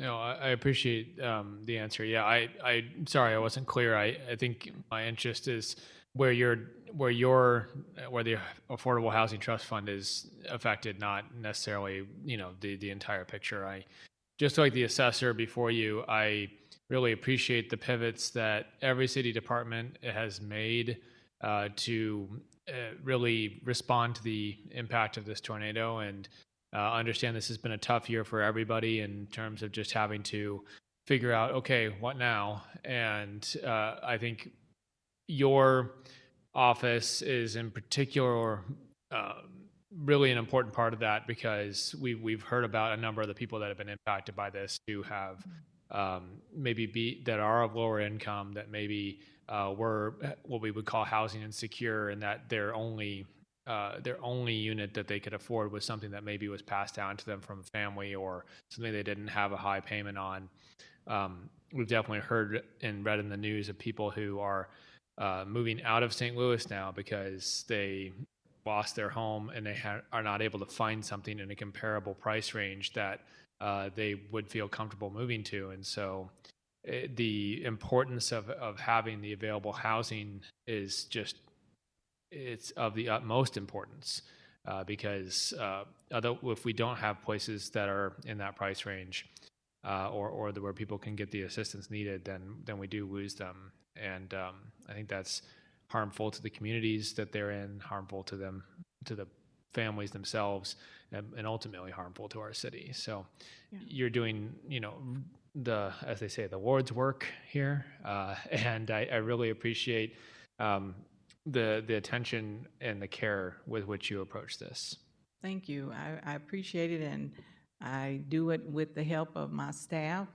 I meant to mention that last year we had 3 full-time positions vacant, and I had vacancies since 2021, but within the last year, I filled 3 of those positions, and 2 of which was filled in the last 6 months. So now we only have 1 full-time position remaining vacant. Alderwoman Sanye. Thank you, Chairman. Hello, Commissioner Griffin. You know that I am a big fan and supporter of your work. I follow just kind of, I think within the city of St. Louis, as far as the housing work goes, you have some of the clearest, easiest to follow processes because they are so consistent, probably because you've been in office for about 25 years now. But it really does show in terms of what you deliver. I'm able to follow your NOFA process very clearly, and just many things that are within your office. I did just want to clarify something that you said earlier. You said that your office received, I believe, $18,600,000, and you had remaining to be paid out $139,000. How much? Yep, 297, Thank 96 you. cent. I think that's incredible. Something that we hear often. I would probably say, in my experience, the most common complaint or issue that I hear, whether it be from developers or residents or organizations that are engaging in our processes specific to housing-related work and development, is just frustration with the timelines and the funds getting out. And that is, honestly, I think your department might take the cake for when I ask the department where they are with expenditures, being able to give us a direct dollar amount of how much has actually left the door. So I really appreciate that clarity. Could you talk to us a bit about your summary? Your presentation was very good and covered a lot of your work, so no need to get back into that. But if you could talk about your public awards registry and your annual community report. Yes, and so the, when you say public awards, that's, you're talking about the notifying that they can apply, or the note letting everyone know who be awarded, what they're doing? I think all of that process, Oh, putting that on the okay, table yeah, for us to yes, so- understand, Okay, yeah, so we just for my colleagues who may not follow. Yes, so we purposely tried to hold the funding round the same time, because the ability to get the word out to everybody, is always limited. No matter how much of a effort you put into it, you come across somebody who says, I didn't know, so we try to make sure we keep it at the same time so they know when to go on our website and start looking. And we advertise that in the newspaper, in the Post-Dispatch, and the St. Louis American. We advertise it on the city's website, and we have mailing lists that we email it out to as well, and on the city's main website. And so we try to keep that funding round open for about 7 weeks. We take in applications, and those are for grants, which are nonprofit driven, that can only apply, and those are for the type of services that you see, such as what the distribution was last year, general categories. One of the things I love about the work that we do is because it is not restricted by federal government mandating what you have to do with the money, such as monies that CDA receives through the city to administer, that are from HUD and other funding sources, that basically, bottom line, HUD said, if you want our money, you do it the way we tell you, what we tell you, and they change their priorities as their administration changes.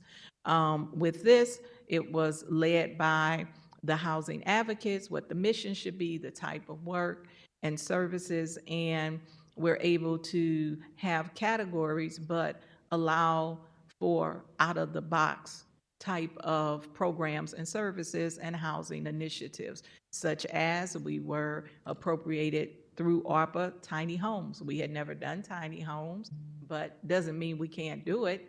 We can do what we have the money to do.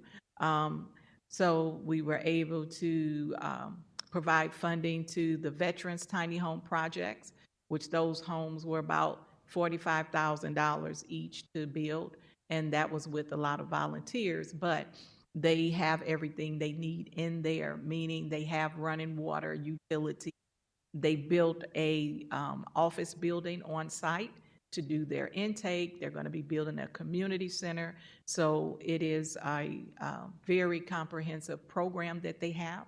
And then we were also able to take $1 million of the funds and to increase, double the size of the city's tiny home project that was started under CARES money, the first COVID-related money the city received. And this time, actually myself and Valerie Russell with DHS located a place here locally that had the sheds that they built that were a better quality, durable flooring, great warranty, and we have the heating and cooling inside the unit, a bed, a desk, We provided other things, containers, and then we're able to support and increase the capacity at that site that the city is currently leasing. So now we have 100 tiny homes for the homeless there. I've talked with some of you about making sure that DHS has the money to operate it. We must remember, we were awarded the funds, we were given the instructions to do this. Now the city has to support its operation each year. And so there are caseworkers right there on site, security, laundry facility, shower building. We added another shower building and had another office building built at the other end for the caseworkers and those who are homeless to have a nice building there. And for some of them that we've interviewed, this is the first time we have people living there that have never had a place in their adult life. They have been living on the street. And that was on one lady was interviewed on television. Some of you may have seen it, her talking about how this being her first home, and she got literally her own house, her own little house there. And so that's what I mean when I say that we have the flexibility to do things that are out of the box, not mandated by HUD, although we do, and it's important to still operate under some general standard practices for accountability. And so in the way we operate and the way we handle funds and the way we get reporting for it. And so even with this on the service side where the category may be neighborhood stabilization, but under that is what many of you know, Legal Services of Eastern Missouri, who operates the city's vacancy program, and they changed the name recently. I can't remember the name because we used to say vacancy initiative. So things like that, such as Tower Grove's Arch home screen that connects landlords and tenants. Landlords register their properties. Tenants are able to go in there and search and find properties and be approved. So it's not a cookie cutter, but during our application reviews is when we get to evaluate the programs and make sure that everyone who's recommended has been in good standing through our monthly reporting, quarterly reporting, financial reports they submit that we analyze, and through our programmatic reports that our program manager analyzes. And so we make our recommendations to the commission and they vote on it, and then we move forward with creating the contracts and going back and forth and get through the city's contracting processes. And then once again, those are handled generally by being reimbursed, but we allow advances. So they can request a 20-25% advance once they start the program, and then every time they submit their financial monthly reports, we then withhold a small percentage of that so that we can recapture that advance. And we continue to work through the program. Some have enough funds where they don't ask for an advance. They just submit their monthly receipts. We analyze them, calculate them, and then process it for the reimbursement payment through the City Comptroller's Office. And every year we submit a list that's on our website in our annual report where we try to show you visuals of before and after of projects, grand openings, groundbreakings, show you that these things are actually coming alive, that we've told you that we've funded. And then also feature information about universal design, which is one of our requirements for new construction. And there were advocates from the disabled community that worked really hard to get this legislation passed and worked with our board and have a place on our board. So we try to educate people as well as what that means. That doesn't automatically mean it don't cost more. So they work with the developers and show them the new technology and techniques and how you can make it accessible. And then we feature some of our partners and try to give you a full report on all of the funds.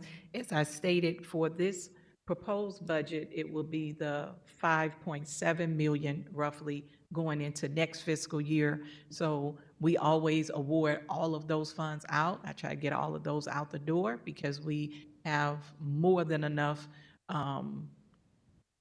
capable, the need is there, but they've proven, the agencies and developers have proven track records. So we have more than enough high-quality proposals and applications to fund. So we get it all out, and then we report out to the community exactly who got the funding, what the amounts were, and what their service is. Thank you, Ms. Griffin. This next question, actually, I would thank the Alderman from the 9th, because I think I do understand kind of what he was getting at, and it just made me curious. One of the things that I think is really impressive about your office is that, according to the data, every dollar that the Affordable Housing Trust Fund spends on home construction and major rehab is matched by about $17 in public and private funds. And it was something that was in the Community Builders Network annual report, which I'm an avid reader and follower of. And we up to $20. Okay. 3 cents now.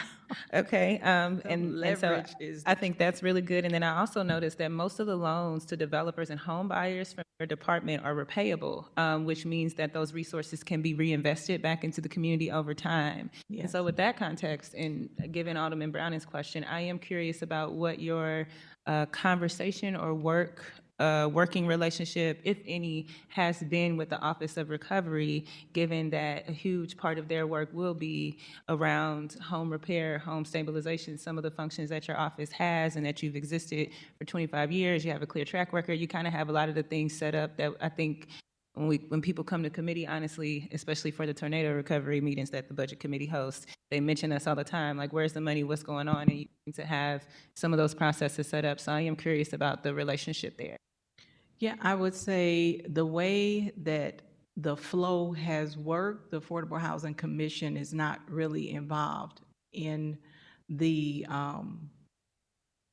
implementation and getting out the funds that have been appropriated to the Office of Recovery yet. From the information and the meetings that I've been in, my understanding is the focus early on was to clear the path, clear the streets, things of that nature, clear the debris, and those funds that they received, they've used to do that, as well as home repair, but that's coming directly from out of the Office of Recovery. So we're not involved. Like I said, the involvement we've had was the I would say 1.3 million for McCormick Barron, several phases of one of their major developments that they had some units that they could get renovated and turned around. Did the tornado delay any of your funding cycles or any operations in your office? No. Okay, this will be my last question. No, not bothering me. Just, obviously we're having a lot of conversations right now. We're talking about RAMS dollars. There's a lot of those conversations. Some of the things that the proposed legislation proposes is kind of some work tied to long-term housing production and preservation efforts. So that would include things like vacant unit rehabilitation, new housing construction. I am curious, Ms. Griffin, does the Affordable Housing Commission, if you all were to be involved via the legislation directly and given some funds and asked to come in and help with the allocation and expenditure of dollars for efforts connected to long-term housing and preservation, is that something that you believe your office would be able to do or scale up to or to deliver on? I would say yes, we would handle it the same way we did when we received ARPA funds, which we had never received federal funds. So, I quickly read the regulations and met with my staff, and they did the same and put systems in place And I say quickly at that time. Some people thought it wasn't that quickly, but but so it all depends now that we're past that. But I do think we did do it quickly. We were the first department to get our contracts executed for ARPA funds. And so we had never had those funds, but yes, as long as it falls, we had never done tiny homes, but we do housing production, so that's general. Once again, as long as our hands are not tied and we are able to do what it is that we have been doing, such as housing production, preservation, whether it's rental, for sale, units, and then, and housing services. One of the things that I think was extremely important that I would have liked to see more happen because the need still exists, that we were able to do that had not been done before, was when the city got the COVID funds through the ARPA. I would say, because we didn't receive any CARES funds, so it was the ARPA appropriations was receiving money for public navigators, for the tiny homes, but for food distribution.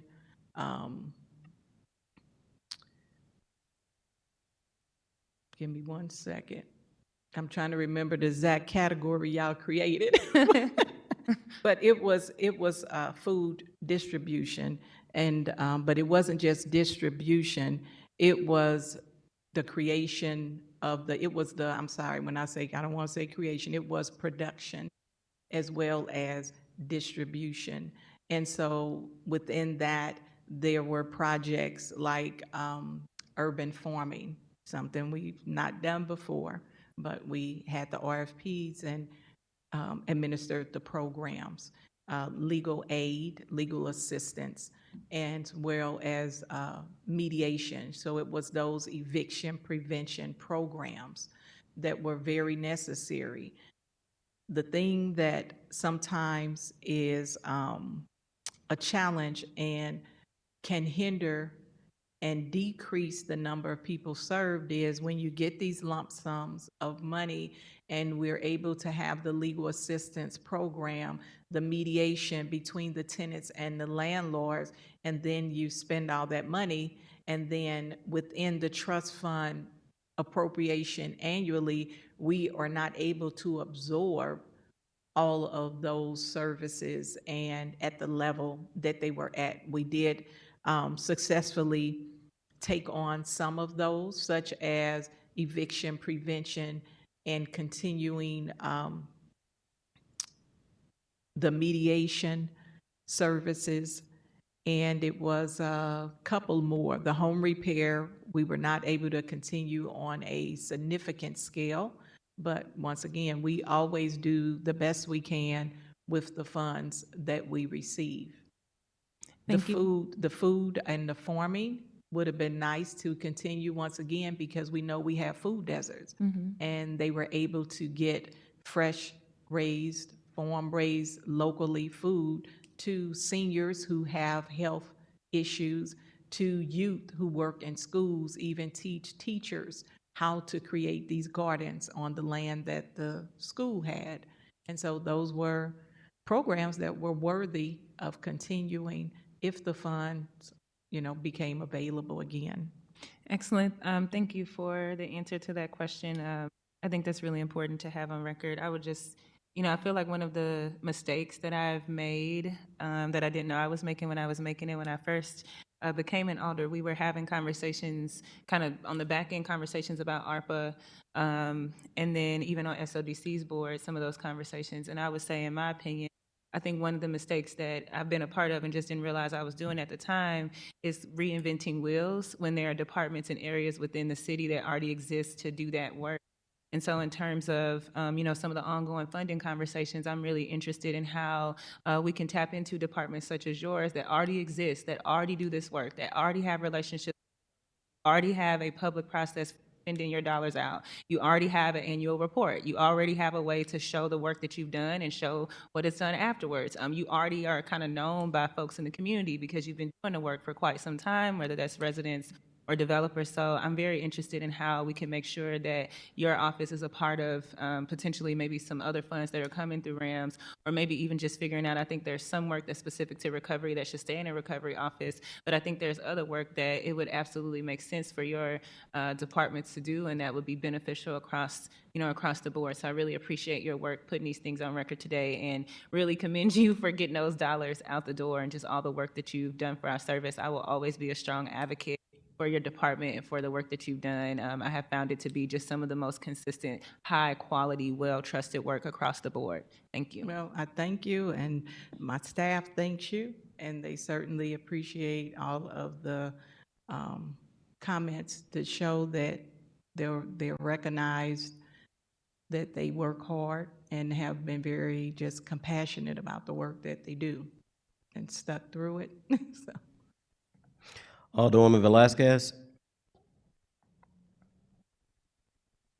Thank you, Chairman. I really don't have any questions for you, Ms. Griffin. I just want to echo my colleagues and say thank you for all the hard work that you've done and that you continue to do to advocate for residents in our city. Thank you. Alderman Devoti. Commissioner, it's good to see you, and thank you for the And let very. me say, I've been letting y'all say, it's director. I don't want to get mad. Oh. Well, Director Griffin, it is good to see and hear you, and I appreciate the correction. I'm going to apologize right off the bat for my ignorance, because I'm probably going to ask you some questions that you're going to be thinking, Alderman, you should know the answer to that. But I do think it's important that me at least, understand the presentation and your testimony here today.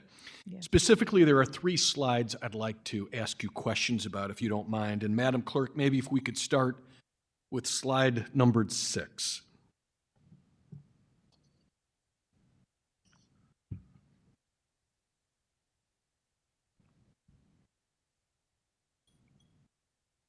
Yes, thank you. Perfect. For my benefit, I'd like to ask you about certain terms on this slide, just to make sure I understand terms of art that you've been talking about that just are not known to me. Again, my ignorance. No My problem. ignorance. First, when we talk about affordable homes, you did an excellent job, I think, on the preceding slide of describing for us what exactly that means and who qualifies, which, frankly, I admit didn't compute to what I assumed. So I do appreciate that education. There is a qualifier, though, and that is mixed income. Would you define that term for us? Right. So mixed income means that they're not market rate, which would mean you can charge as much as you want that the market will bear and somebody's willing to pay you at that location. The mixed income means, when you could look at that slide, that information that was at the bottom on slide 2, wasn't quite a paragraph, but it's just there at the bottom. We will have developments where people of different incomes are in the same. Anytime it's not market rate, then you want to know, well, what is the level of income that qualifies you to live in that development? And it's not all people 20% and below. So it is not public housing. It's not all Section 8, but it's people, just these different. It's not all low income tax credits. It can be people, and for us, for our funds, it's people who are anywhere from 20% or below up to the 80% or below AMI. Can you go to the slide 2 so it can show you? So anybody, for us, as long as you're in that range. Now, when the developers submit their application, they tell us how many units their project is and how many units they're asking to put our funds in, and then what the area median income is for those units. So they tell us, I may have 10 units that's going to be at 80% AMI, and then I have 10 that's going to be at 60% AMI, and I have 5 that's going to be at 50% AMI. So that would be considered the mixed income. And this is the definition or the slide I was referencing earlier. This, I think, is excellent education when we talk in terms of 20% AMI versus 80% AMI, to provide us with some perspective on who is, I'm going to butcher the term here, not applying for, but who benefits from the investments overseen by your agency. So this is what I was referencing, and I think this is excellent. If we go back to page 6, under the definition, and I think it was specifically referencing 57 mixed income affordable homes that the commission invested in fiscal year 2026, you have 2 bullets: rental homes and for sale homes. I think rental homes is probably something that is self-defined. I probably shouldn't assume anything, but I believe I know what that means. What is a for sale home? Is that also Just what we think? For sale home. So those would be a for sale single family. And can you explain to us, is last year's fiscal year experience typical? That is, an investment or a funding of rental houses, but not for sale houses? It all is led by the market. That's why I'm a big supporter of, when I say tying your hands, one way you tie them is, and there are some that within the city over the years that have believed that the best way to award these, when you're ready to award the funds, the best way to get the type of housing you want in certain areas is to say, we have funds for this type of housing in these neighborhoods. Reality is, you don't get to dictate that, because it's the developers who are still got to bring the majority of the money. My Affordable Housing Commission, CDA, even the funds SLDC has, those were gap. So for us, we are filling up to between 20-25% gap, sometimes 30. So that means, just even if it's 30, 70% of the total cost to develop that, all your soft, your hard costs, 70%, you got to go find somewhere else. And they are going to look at what the market is, what their target residents would be in every area from their market studies, and determine where they can best make that happen. And so we don't, that 50, like no for sale, we've had for sale applications over the years, but it's the market that is determining. With some years, you may have 10 for sale applications. Some years, you may have 0. It's that trend of you seeing that there's more people that need to rent than there are that are purchasing home. So you're not going to have a developer come along and want to put their name on a loan with the bank that they gotta are obligated to repay, when they know that the chance of them being able to sell that home for what they need to is very low and slim. The other term of art you use on this slide is invested or investment. What does that mean? Because we give loans, so that's an investment for us. So these loans are repayable. Now, if you are building housing units for people who are households 20% or below, most of the time those are the homeless, we'll forgive that. So it's an incentive to get you to create housing units within your projects for individuals who are very low income, oftentimes the homeless.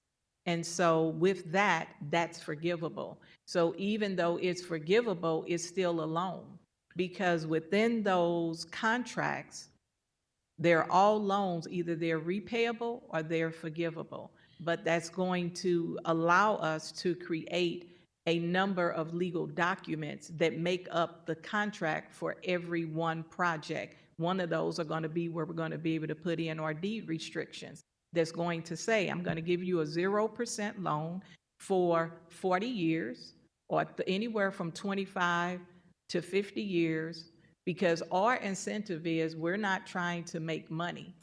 Our incentive is to create and maintain long-term affordable housing units. So as long as I have a long term on that project in my loan, so if, just say if it's for 30 years, 40 years, that's for 30 or 40 years, that property is to remain affordable to the area median income that we agreed to, that I didn't dictate to you, you told me this is who I'm housing, this is the income level, and they do the same thing with MHDC. They have to follow the same processes when they do their terms with them. So oftentimes it's all lined up so that the project can be successful. Well, you anticipated where I was going.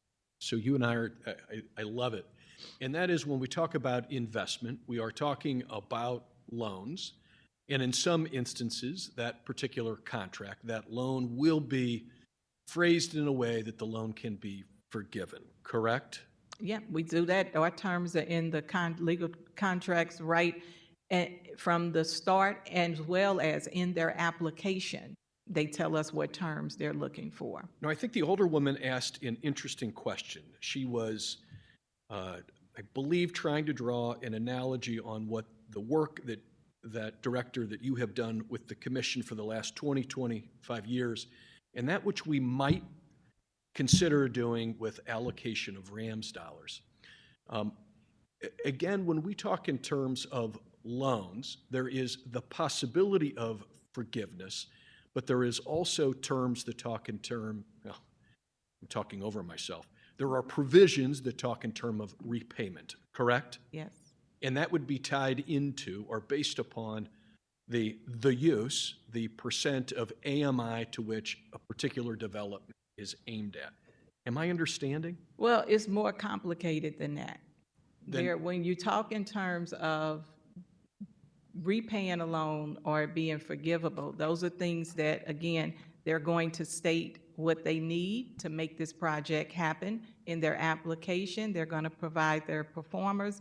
They're going to provide a lot of information. They're going to provide their sources of funds, where they're getting their other money from, for us to make a decision, is this a good project to award the limited funds that we have. And so when so AMI, they're going to tell us the income, the area median income levels of the individuals that they're going to promote and be able to get to live there. But they're also are determining the terms that they need based on what is the project generating. And so they provide us with financial reports, and they continue to do that annually. They provide us with certified tenant statements annually to prove to us who's living in the unit, what those income levels are, so we can make sure that the income level you asked for, we agreed to, we have in our legal agreements, you are abiding by. But most importantly, we remember that in order to create any affordable housing unit, no matter what the type, you have to have some subsidy, because the reality is to build or even renovate a property today, as it was 40 years ago, you cannot make it affordable for people who cannot pay what it would cost or get a loan for everything that it costs to create it. Therefore, somebody, some entity has to provide you with the funds to be able to do that. And so that's where we come in. And we, once again, we don't, it's not our intent that we will receive monies back quickly. We already know that. The intent of making it a loan is so that we can have the restrictions on the property that let the city know it's going to be, continue to be affordable. And then also, in the terms, you are establishing based on projections and what the revenue generated will be. And so then it's out of a certain percentage of what is generated, the cash flow. So there's other formulas and information that goes into development housing projects that's going to determine if it's fiscally sound and if it's feasible. And so we don't establish our terms outside of looking at the whole picture. Understood. And that makes sense within the context of your agency's or the commission's mission. So, Director, that absolutely makes sense to me. I know I'm catching you, I'm hitting you out of left field here, but Let as me you stand here, add something, Mr. Devoti, I was contemplating, I was going to say Mr. Chairman. You're not Chairman. Then I was getting ready to say Mr. Alderman. I'm like, it's not Mr. But Alderman, let me add to that because that's general to say forgivable and repayable. So let me be clear. On for sale homes, that gap for the developer is not payable because he has sold the home, which is what we want them to do. The repayable part in that is we also provide some funds that they request for the homeowner. So this gives them funds that they don't have to borrow from their prime lender, but they can borrow. So there's that $5,000 or $10,000, I just say 10,000 example for each homeowner that they will repay 25, 30 years from now when they're done with their prime lender, paying off their mortgage, then they would pay us a little bit each year until that's paid off. And different things happen over the course of time. Sometimes they refinance, they pay that 10,000 then. Sometimes they sell it, they ask us to forgive it, and we've done that.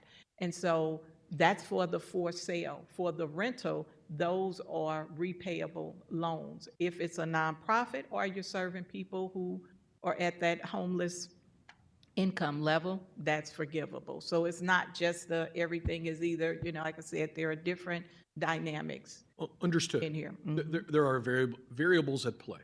I get it. Is there, from year to year, is there a certain percentage of the transactions, the investments made by the commission in which you expect to receive loan payments? Yes, because we have a loan portfolio that we have to manage. So that means if we've been giving loans for over 20 years, and many of the loans, once again, giving you more favorable terms than your prime. So we are normally the third in line to be repaid, sometimes fourth or fifth, depending on how many different loans that developer had to get for their capital stack.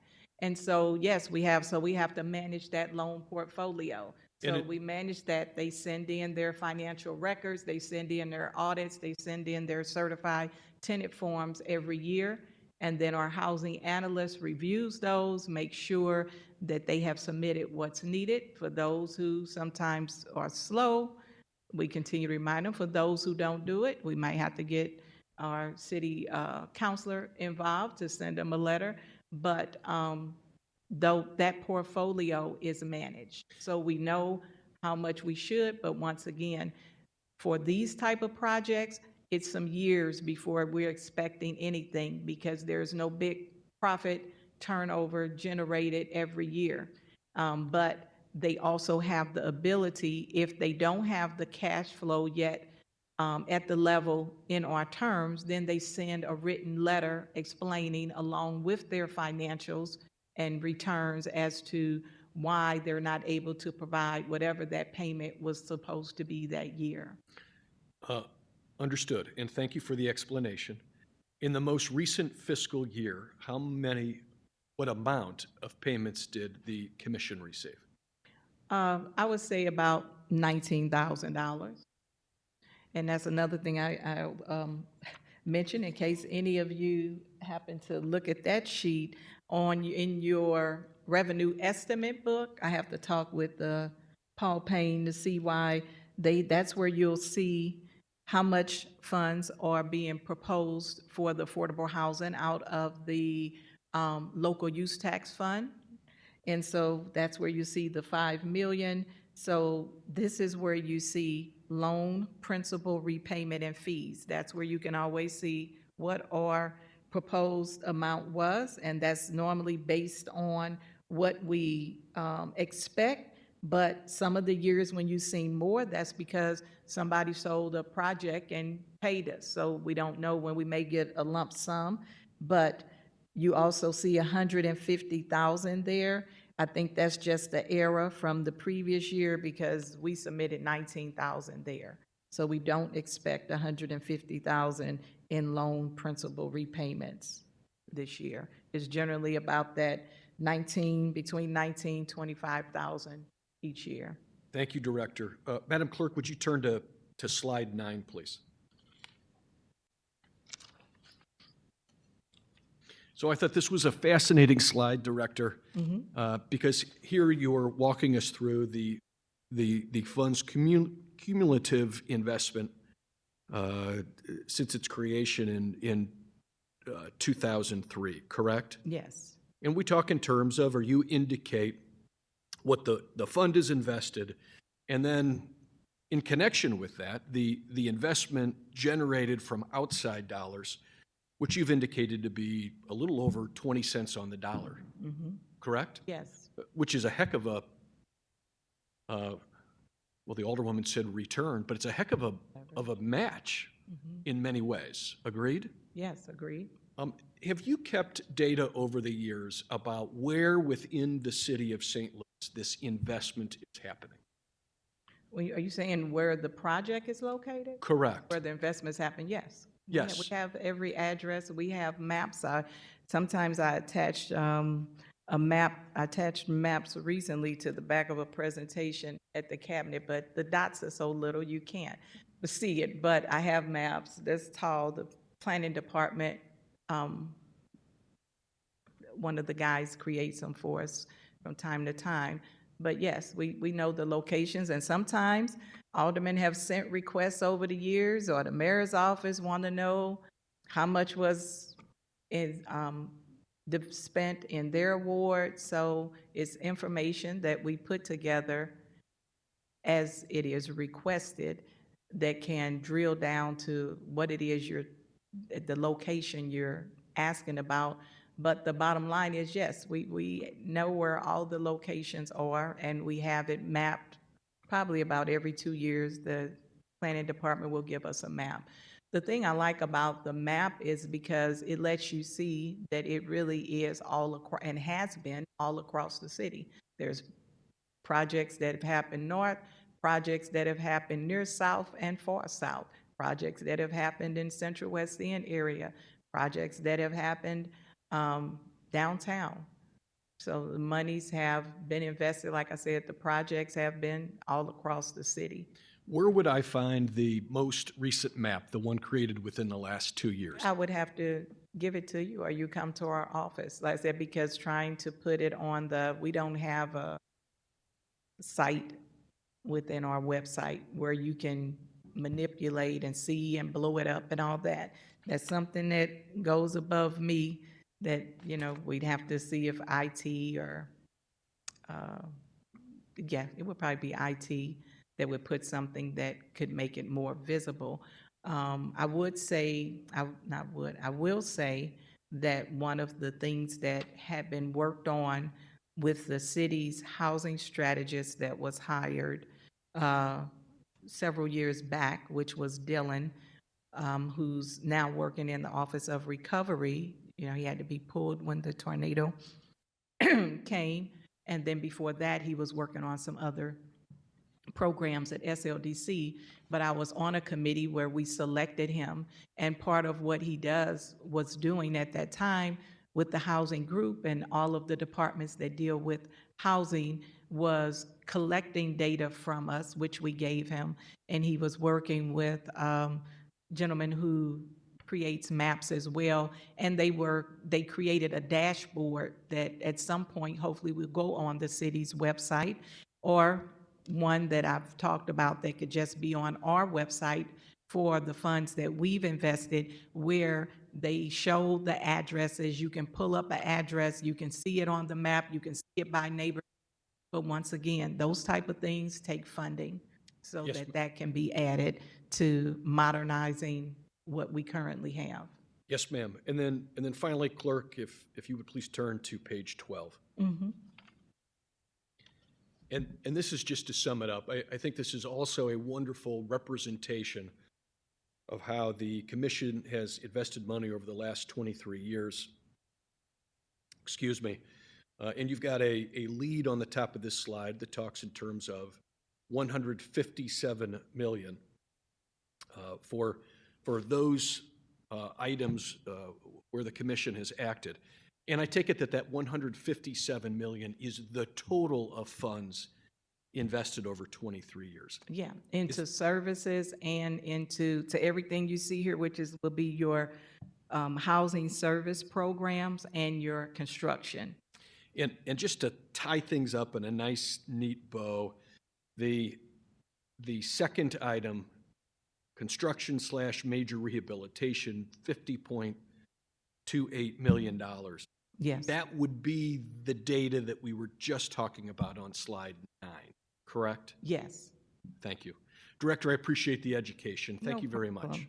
That's why while this isn't just all about the budget, for me, it's important to show you, this is our opportunity to educate and even report back to see what we did last year after coming before you saying, hey, we need money, it's important, but also to give you an understanding of what we do, because it doesn't do us justice to receive money and then have the wrong understanding of what you believe we can do with the money. Or you write something in legislation thinking we can do that because it's written in legislation, but you don't have the proper understanding of what we do, how we operate. So that's important to me, to give you the understanding of what we're doing. And a lot of people watch these. I have people tell me all the time, they watch the hearings. I watch the hearings. I think this is absolutely pertinent to the budget discussion because it provides the basis, the understanding for us as alders and also the public, our residents, to understand why a request or a proposed budget of a little over $6 million is appropriate and why it's money well spent. Right. So again, I thank you for the education. And I believe also, especially when you have a budget like this, Alderman Devoti, and you have one line item that takes up the majority of the money, and it's not like old supplies or copy or communication. So it's important to show this is what we do with that money. Thank you, ma'am. Good questions, Alderman. I have no question, just more of a comment. Thank you for coming in front of us, Madam Director. Always honorable of the fabulous former Fifth Ward. This is one reason why, I really enjoy the Budget Committee. I think, like the Alderman said, outside of looking at the numbers, it's important. The Board of Aldermen, I always say, I feel like we, with the budget, are kind of the most transparent group that go through department to department and figure out where are the holes, where are the gaps, but also it gives an opportunity not only for us to learn, I learn some each year, but also for the public to learn what these departments are doing and how critical, especially like your department, is to housing in the city of St. Louis. And I think it was a staff of 6 of you all? Yeah. A little staff, but that does mighty work and that has done so much great work when it comes to affordable housing and making sure that people have stability, especially those ones who don't necessarily have housing, that may struggle, that may live paycheck to paycheck or low income. And even though we've been meeting for days, this has probably been one of the best educational hearings so far. Even though me and Alderwoman Sanya has been on this committee now 4 years. It's something to learn each year, and I just love how we get to dig deep into the work that so many of our departments do within the city of St. Louis that help it move forward. It's not just about the numbers. It is about everything behind the numbers that move these departments, that move our city forward. So I am extremely grateful for the work you do. And we always do this where we say, I don't have a question, just a comment, but then we follow up with a question, group of politicians. I think you have mentioned, though, per ordinance, what's the ordinance that passed that requires funding to go to? This is, we shall receive the first, at least the first 5 million. And that's ordinance 65132, And how much are y'all receiving this year from? 5 million. Okay, did you say it was, maybe you said it, maybe you didn't. I thought you said maybe it was under $500,000 this year compared to previous years. It's 1.5 million less. Okay. Well, yeah. And the revenue estimate page, again, that will show you previous years. Now, I'm not sure because last year and why they have under FY '25, 5 million, because last year it says 6.5. Maybe that's because it say actual receipts, but it was 6.5 that we received, FY '25, FY '24, FY '23.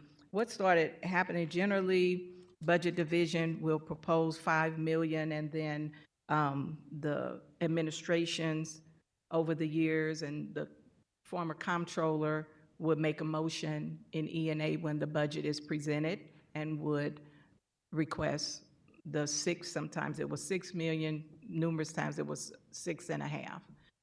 Or they would have the talk with the budget director before that, and it would change to the 6.5 or the 6 million. What's the consequences of that 1.5 million gap this year to your department and the overall work that it would need to do? I could tell you last year, it caused a 20% cut to all of the programs. And we hope, that doesn't happen this year, but it also only allowed us to provide some assistance to 2 housing developments. So you see the 1,414,000, that was for 2 projects. But as you can see, we had more projects that were good quality projects that could be coming online if we were able to fund them. So we had requests for $14.5 million worth of proposals, which would have led to close to $500,000 in project costs, but we were only able to fund the 1.4 of the 14 million requests. And you say that ordinance is only required to do just the minimum of 5? The ordinance sets the minimum, sets the first 5 million that's collected. So mind you, on that general revenue page as well, I don't think I have the last part here with me, but it'll tell you how much was generated. Wait a minute, it might.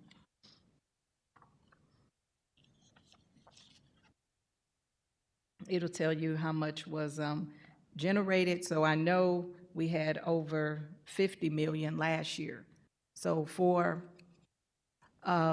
initiative that the housing advocates went out and created for the purpose of making sure there's an annually renewing source of funds to serve the homeless and people who are low to moderate income, to be able to, they also recognize not just housing creation, but you got to get to the root cause that leads to homelessness, and that's why you have the program. And it's been very successful. They had the foresight. I'll just leave it at the over $50 million a year, and then appropriating only the minimum 5 million that was the full intent and purpose behind gathering the signatures, getting it on the ballot, and creating it. And what is that ordinance number? It is, and it's on the first page of it's on page 2 of your presentation, 65132. Okay. And one quick question from the Alderwoman from the 7th, quick, so we can get to the next department. I see the registrar also is coming.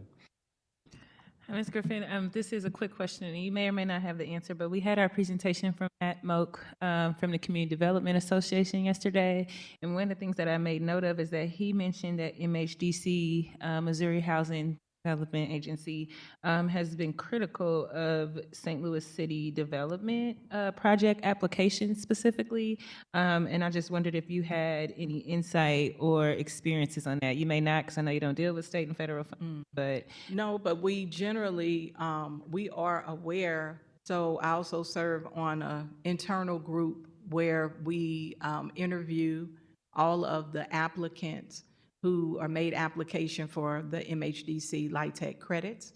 And then we, and it's generally been led by the director of SLDC, then Mr. Pfeiffer, when he was over CDA, led it, and recommendations are given to the mayor's office or input from the interviews, and then we take a tour and give MHDC representatives and staff that come a tour of the city, going specifically by the proposed projects, and have conversations with them. I've not had any conversation with MHDC that said, where they made me aware they had a concern, so I'm not sure about application process, but, so I'm not sure what that is. Generally, what they have asked us being that group, when we're together on the tour, is they want to make sure that the city has skin in the game. They want to make sure that the projects that they approve and award funds to, that the city is going to support those projects. So that is why one of our policies at the Affordable Housing Commission is that projects who have applied to us, who are quality projects and received MHDC awards, will be given a priority. And so, once again, MHDC has always asked the city and the administrations to, if they are going to be supportive of the projects that they choose. As you know, the last few years, not last year, but the few before that, we got some of the largest awards that we had received in a very long time, but you just never know with MHDC from year to year. It's years they only chose one out of the 15 that applied, sometimes two, no matter what the mayor's office sent as priorities. Sometimes they chose 6, you know, which was amazing. So we hope to see that, but yeah, I'm not sure of, they may have any number of concerns, but I'm not aware of that. All right. Thank you, Director, for being here, and thank you for coming and providing so much important information, not only to this committee, but to the general public and the work that you and your staff do. So please give them a thank you from this committee. I will go back and shout it out and let them know for sure, as they have more stacks in front of them. So we appreciate you. We appreciate your passion and interest and recognition that there are many causes that lead to the conditions, especially to poverty, and that lead to people just not being able to move upward in their everyday life.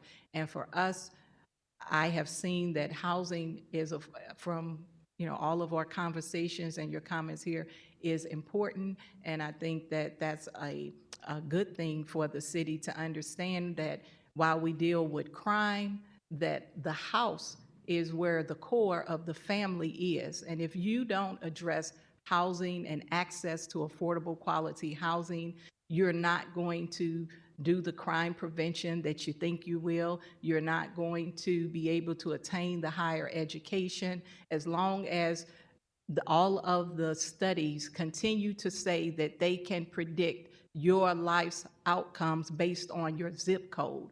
So there are things that have to change, and that certainly starts with providing an affordable house for each and every individual, and deal with the root causes that prevent that. And once again, that's what I love about our fund so much, because we can deal with the causes and deal with the brick and mortar. So again, I thank you. Thank you. All right, with that, we'll keep moving on. We will hear from our city councilor's office, who is fighting hard for us right now in court. So we do not have Mr. Garvin, but we have why is it just blanking me? Ms. Nancy Walsh to present the city councilor's budget to the committee. Thank you. May I come around and hand you? The clerk will take that.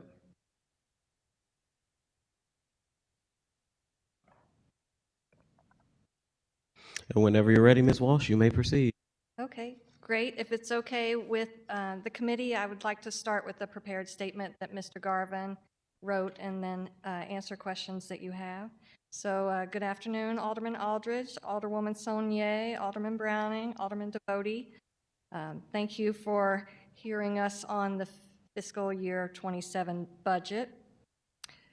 The City Councilor's Office operating budget is funded primarily through the general fund. The office receives additional funding from special revenue funds and grant funds. 85% of the office's proposed budget is personnel costs. This totals approximately $8.6 million for FY27 for an approved staffing level of 73 employees. This includes two personnel previously at SEMA who were put on our org chart as part of the ARPA compliance team. That's Nevena and Jody, who are part of our ARPA spending push. The police unit of our office was disbanded during FY26, and professional services costs that were previously split between the litigation unit and the police unit were all incorporated into the general fund account, and these are not new services.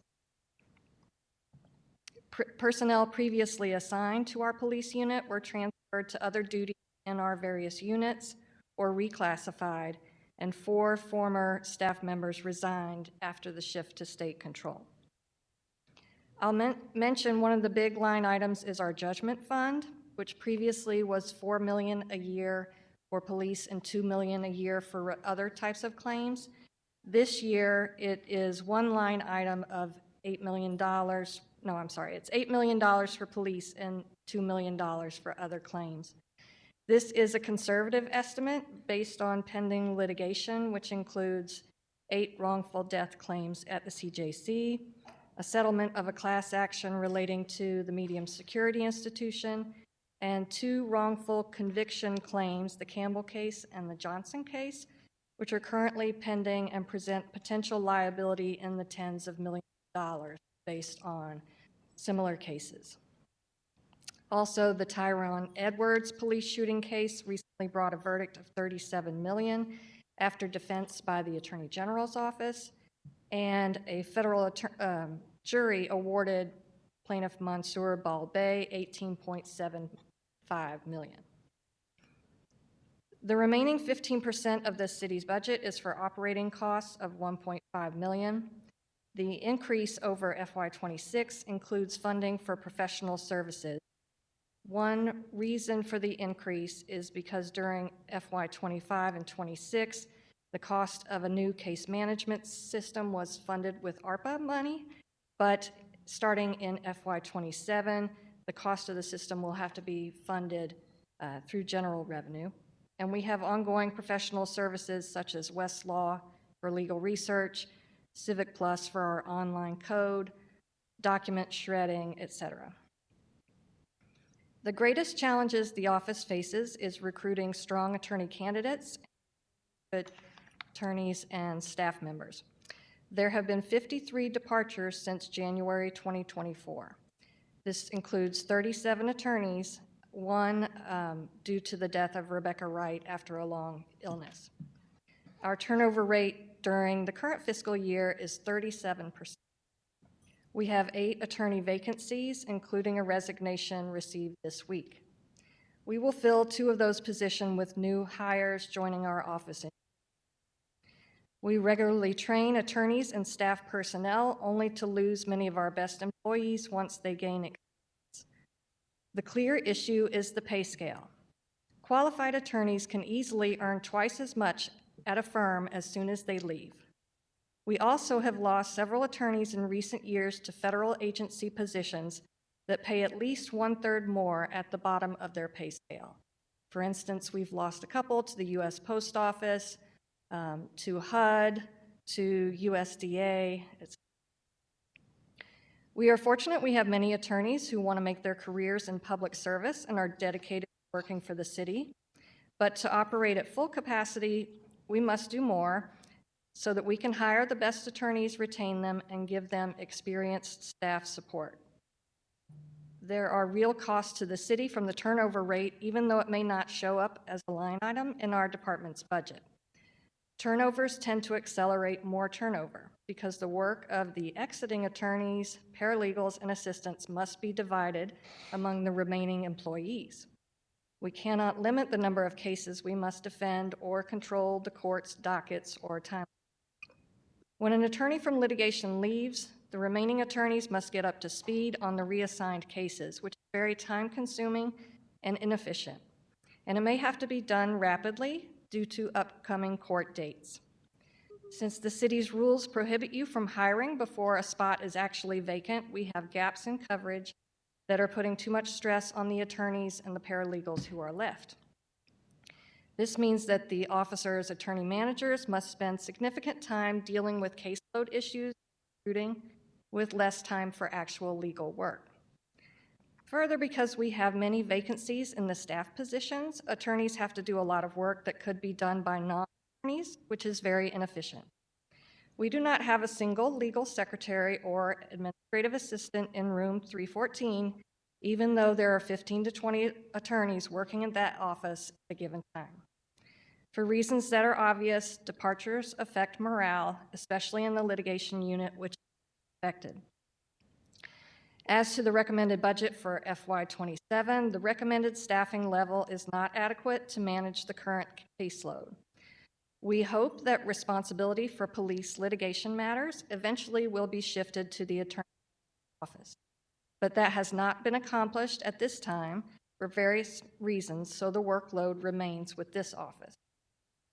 And we will always need outside counsel for certain situations, but attorney turnover increases that need. For fiscal year 27, outside counsel resources are included for a portion of our workers' comp cases, for employment matters, for a suit against the state's police officers' Bill of Rights, and $500,000 for wrongful conviction defense. We paid for these services during FY26 by rolling over balances from FY25, which is why those costs appear as a significant increase over FY26. And now I'm available to answer questions to the extent I can. And I also brought with me Andrea Foster, who joined us in the past fiscal year as our program manager. She came from the federal government, having over 40 years of experience, and retired from there. Took a pay cut of 50% to come work for the city, but her experience is invaluable to us in preparing the budget and keeping our details straight. So. All right. Order of seniority, Alderman Browning. Thank you, Mrs. Walsh. It's good to see you, and appreciate the information you just brought to us. It wasn't fun information to hear, but the situation sounds, I hesitate to use the word dire, but it sounds dire. It sounds like there are additional responsibilities being added to the city councilor's office as a result of the messiness of this police takeover from the state.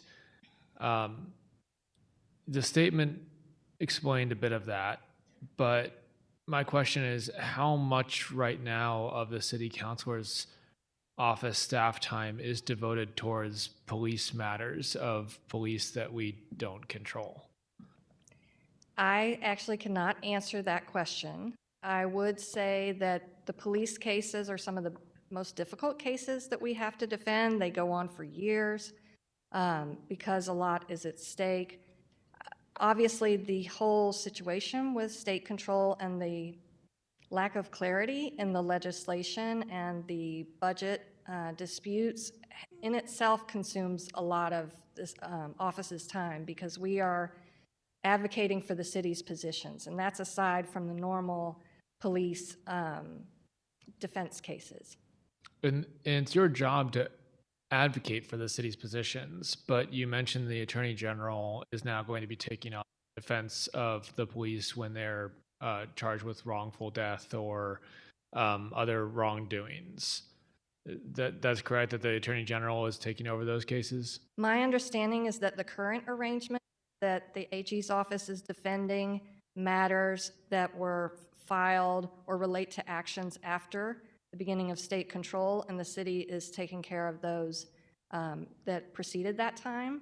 And of course, we pay the bill for all of it in terms of the actual judgments. Well, wasn't there recently a case that occurred before state control? You mentioned a couple of the settlements there, or the judgments, but the one recently, like a $37 million judgment, and that happened before state control, but it was argued by the Attorney General's office. That's right. And it was a $37 million verdict against the city, right?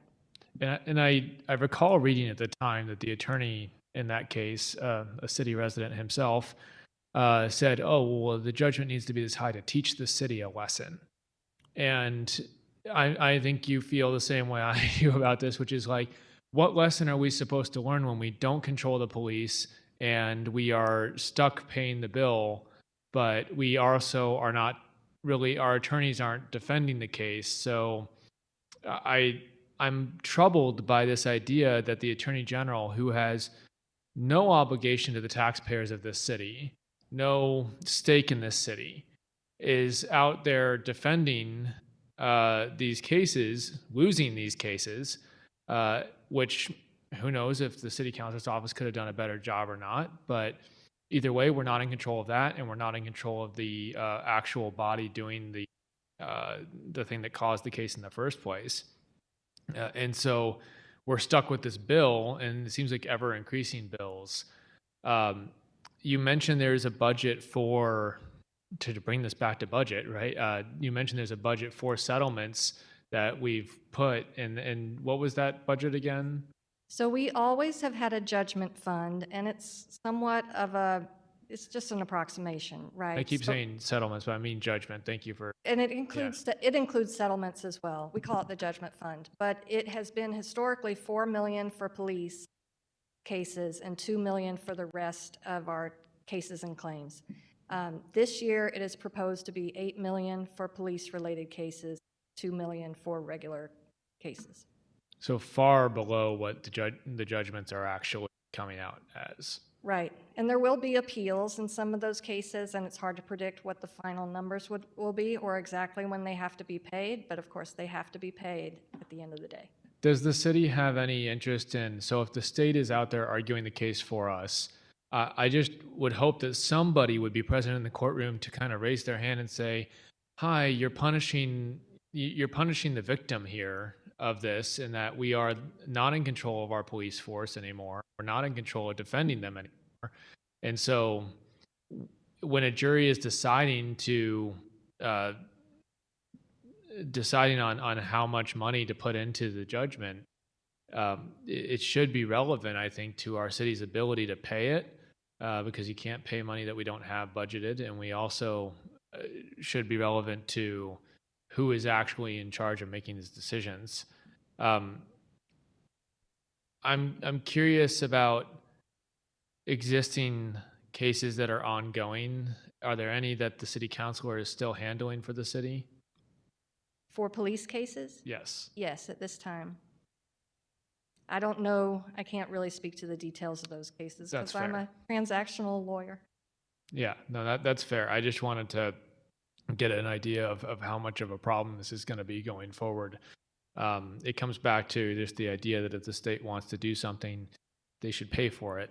That there's only so much our city can do, and as long as we're not calling the shots, I don't think be on the hook for the bill. As far as other things that the city councilor's office does, we have damage that occurs throughout the city all the time, from reckless driving, from accidents that occur, claims that go out to people.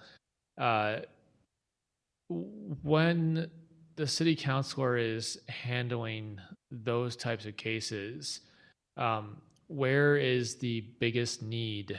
I often feel like if somebody, like I had an incident recently where somebody ran into a roundabout that we had installed in the Central West End and did a lot of damage to it. And I thought, well, hopefully we can go after the person and have their insurance pay for the repair of this roundabout. How often does that occur, that we're able to hold people responsible for the damage they do in our city? Or is there staff time that's available to handle that? So you're talking about private damage to public property? Yes.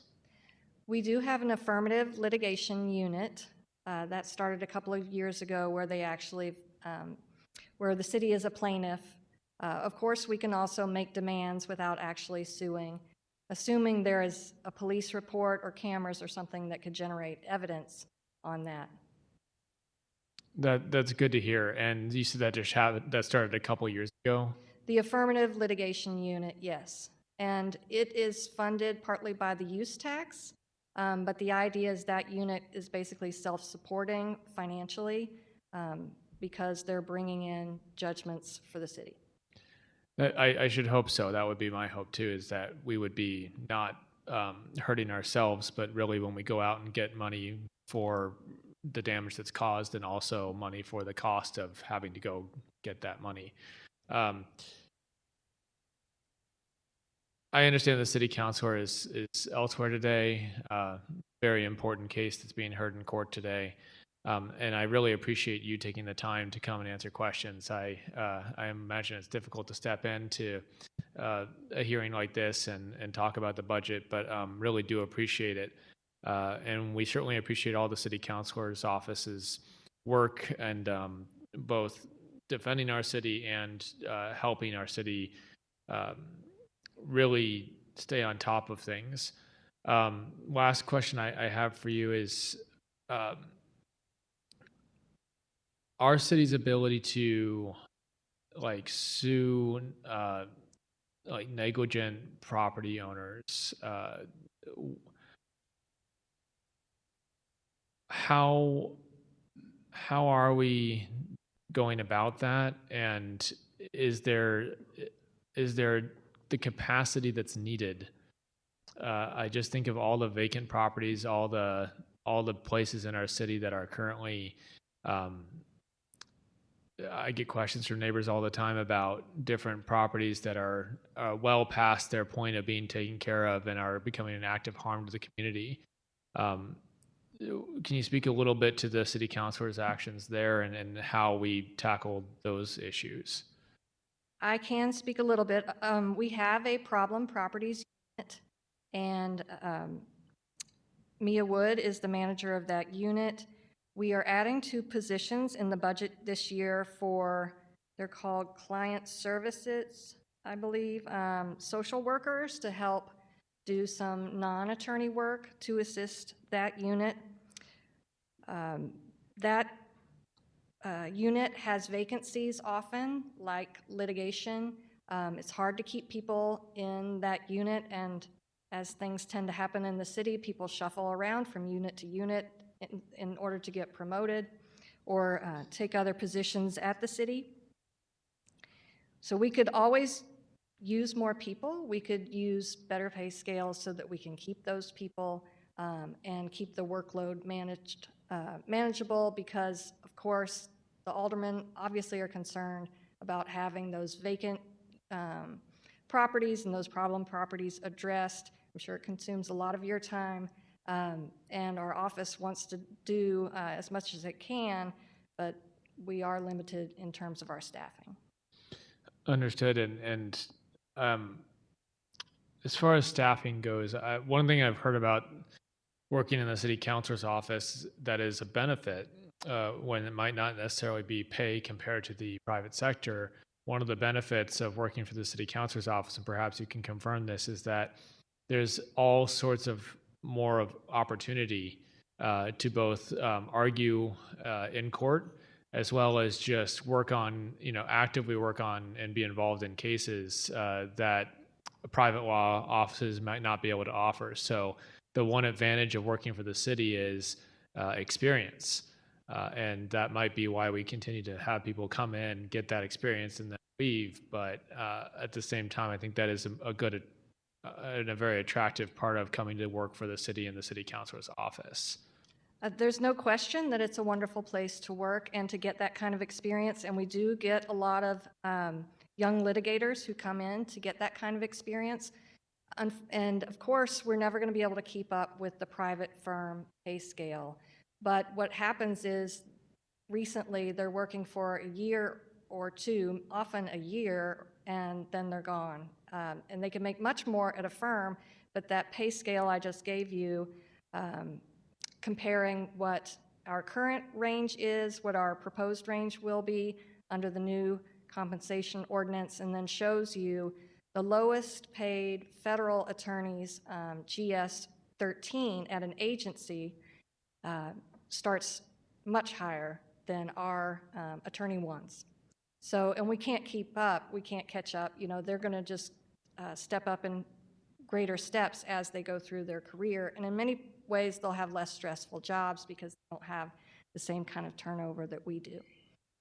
And do you normally recruit through our personnel department?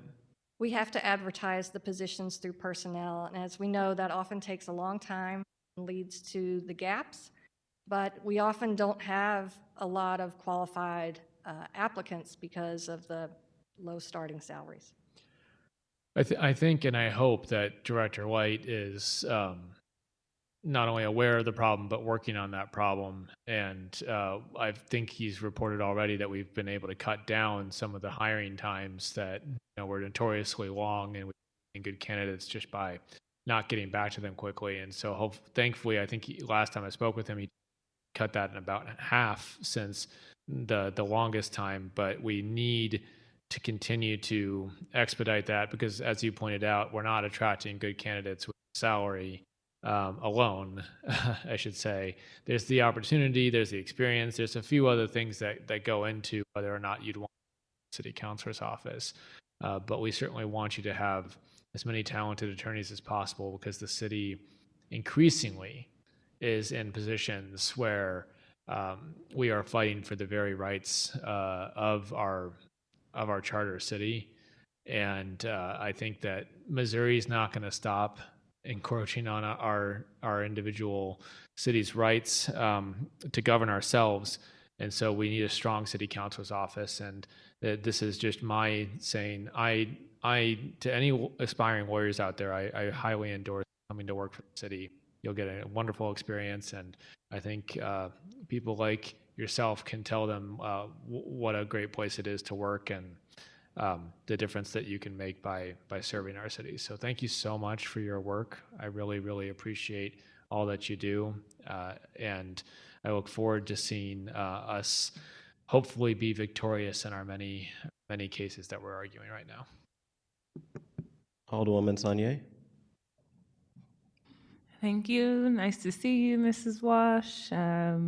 Even though I feel like you're actually the attorney that I deal with the most often from the city councilor's office. I'm certainly appreciative of the many efforts that we've been able to work on, some of which have been very interesting in nature, which is how I end up with you. I only have just a few questions about the budget. I think it's pretty straightforward. I did notice just for professional services, there's about a 400% increase. If I'm reading this correctly, it looks like in FY25 you got $336,511. FY26 $215,200, and then in this year there's a request for $949,900, and what is being proposed in the budget before us is $899,900. Can you give any context as to just what that significant increase is due to? Yes. So during FY26, the police was paying the bill for outside counsel for the wrongful conviction. We've had to take that back, and we have $500,000 alone for that in our budget for FY27. So that's why there's a big jump there. Thank you. Say that unit again. I'm sorry? What was the unit? 500,000? 500,000 is budgeted for the firm that's doing our wrongful conviction case. Okay. And some of the increase, I believe, and Andrea can remind me if I'm right, is because we had some professional services that we were budgeted the year prior, and we rolled those over for FY26, but now we have to add them to the budget for our annual estimate. Thank you. And then I also noticed in the, this is specific to the City Councilor Affirmative Litigation Unit. I just want to confirm, this is the unit that is responsible for the investigating or carrying out the Dara Daltrey cases? Is it? The which cases? Dara Daltrey, the slumlord that had all the properties all across the city that's in court right now? Yes. Okay. I'm just curious, in regards to this specific unit, I haven't necessarily seen any additional cases brought forth. I guess my question is about the context of this litigation, of the affirmative litigations unit, because I know that Dora Daughtry case is a big one. I certainly have some properties that she had in the 7th Ward, and I know that's in case, but I'm curious about the ongoing work that's going on or efforts that this office has to expand its work on making sure that we hold the slum landlords accountable in the city, if there's any discussions of expanding that work, and want to make sure that this budget gives you everything you need to support that unit that I think is really important. Okay, I will say on the slum landlord property aspect that most of that work is done through our problem properties unit and nuisance, housing court cases and things like that. The particular case you're talking about was such a massive case that my understanding is that it's handled by this affirmative litigation unit, but a lot of the type of work is done through problem properties. And I will say this unit is also overseeing some outside counsel in contingency cases. There is the Kia lawsuit, which is currently paused, but that is a contingency case where they have to report to the affirmative litigation group. We also have we're part of a multi-district litigation about, and Alderman Devoti may know this better than I do, the foam pollution, toxic kind of pollution case. And there are others like that. I can't name them myself, but I can get you more information on that if you'd like. So to that end, for problem properties, which is a unit that I'm very familiar with, I see that there's about 2 Attorney 2s and 2 Attorney 1 positions that is in the current budget for them. That seems really short, and I want to be specific about my concern. Specifically within that department, I know that basically the complexity of the case requires higher level attorneys. I'm not the attorney of the committee, but that seems to be just my observation. So my concern when I'm looking at the staffing layout is because of the vacancies that exist at those, I don't see higher level positions. I don't see an attorney or an attorney 4. And so a lot of times when our budgets are structured that way, you end up with a department leader in that department who would be the only senior attorney for the department that is then having extremely high caseloads and doesn't have as many people to offset things on, because an attorney level 1 cannot do, or even 2 cannot do some of those senior functions. So that is probably my only concern in your budget. And I also understand that I think a few months back when I was working with problem properties on a grant that I was working on, I also discovered that there was an attorney that was assigned to problem properties, but that officially in our budget, but that was actually doing work in another department or another area. So I just wanted to, I guess my question to you is about my concern of this budget not having those higher level attorneys in that departmental leader that I think is Ms. Woods, her workload just being pretty high in absence of that, and not seeing some of those higher level attorneys in this budget. I think our attorney manager and that group would completely agree with you. I know that there is a request to turn one of those attorney 1 positions into a 2 position, and Alderwoman Velazquez is supporting that. And this unit has just been hard to keep fully staffed. So there's always a trade-off between having more attorneys and having more experienced attorneys, but I would agree with you, we need both. Okay. Thank you. Alderwoman Velazquez, who's leading the Thank you. charge on changing 1 to 2. Well, you kind of stole my question. That's what I was going to ask about. Thank you, Ms. Walsh, for being here, and thank you for all your hard work and the city councilor's hard work. As we all know, there's a lot of things to be done. I just wanted to check in on that. I know I talked to Ms. Wood, and it seems like I wanted to just check in on the status of the hiring and if we were able to move that attorney 1 to attorney 2, and please correct me if I'm mixing up any of the facts. That particular position was related to some of the vacancy legislation that myself and Alderman Browning and Alderwoman Boyd worked on, and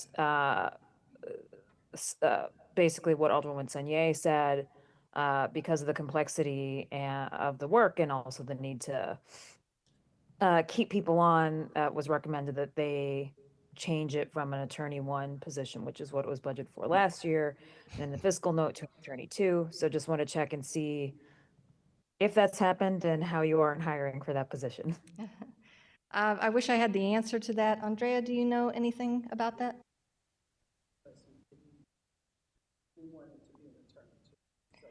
Okay, she says we have not filled that position because they want it to be an attorney 2. And the last thing I saw in the materials was that was still a pending request. With the city councilor? Maybe with Paul Payne. Honestly, I can't answer that question. If we could you follow up with the committee, Ms. Walsh, and see where it's pending? I'm happy to. I know I did send over a letter from our office, but I don't want to totally put my colleagues on the spot, but I will anyway. I would imagine that the budget committee would support, some of my colleagues here on this committee would support the efforts to make sure that's an attorney 2 and that we can hire somebody or have a better shot at hiring somebody in that position. We will get you that answer. That is all the questions I have. Thank you, Chairman. Thank you. And as we love to play an attorney at the Board of Aldermen, let's go to the actual Alderman Devoti. Oh, I appreciate that. And Ms. Walsh, of course, it's good to see you. I am concerned. I don't necessarily share Alderman Browning's characterization of the situation being dire. I'm very familiar with the work done by our law office, and I would call it exemplary. I think the city of St. Louis and its agents, its employees, at wonderful work, defense, whatever the matter might be. And I've got a number of years of working with folks in your office, and there is no doubt in my mind that the work, again, is more than solid. Now, having said that, my observation, and I haven't had an active case with the city, of course, since last April, but my observation, and it hasn't changed from what I hear from my partners or other folks in the community, and I think this echoes your statement, is that we do hire very qualified, very intelligent, very charismatic young lawyers. We have a stable of lawyers like you who are very experienced, well respected, but the middle of our bench is empty. In other words, we bring folks on who have the world in front of them, but I think, as you suggested, we can't hang on to them. So we've got a very experienced bench on one side, but we've got a massive donut hole in the middle. Last year, at the city councilor's request, we actually removed a handful of low-level positions and then took that pay and spread it across the higher positions, with the idea of being able to retain some of the middle experienced lawyers in the office. It sounds like that work was well received, but maybe hasn't yet borne the fruit we hoped it had. Is there any particular request from the city councilor this year on how we could move funds around on what is a very flat salary for regular lawyers, regular employees for that matter, to retain those young, or maybe the better way to say it would be inexperienced lawyers in the office? In other words, is there a recommendation? So Mr. Garvin would have to answer that specifically. I will say in response to what you said about last year, our request was to raise the maximum salaries for a couple of deputy positions or and attorney manager positions. That was actually an intent to bring some people back that were very valuable to especially litigation, and it was successful, and we brought those people back. Otherwise, we would be in great trouble right now. But you're right, we do tend to lose people as the youngest attorneys get a little bit of experience and become very marketable. So I would ask that he be able to respond specifically to that, but I will say right now we have 83 positions that are authorized, well, that were in fiscal year 26. We requested 74 positions for fiscal year 27. We were given 73 in the E&A approved budget, but we only have 59 people right now. So I don't know, I can't recommend where positions be cut to raise some salaries for that middle level, but given that we always have vacancies, there may be some movement that could happen there. Well, and I didn't figure that you'd be able to answer that question off the cuff, but I am asking it because I think it's a fair question. It's something that if the city councilor, Mr. Garvin, had a particular response, like he did last year, it would be a matter that I would be very willing to speak with this committee about to amend the budget. Because again, it is my observation that, if we had success bulking up our attorney manager and deputy city councilor bench, now we need to start working on building up the bench of the attorney 3s and 4s in the office.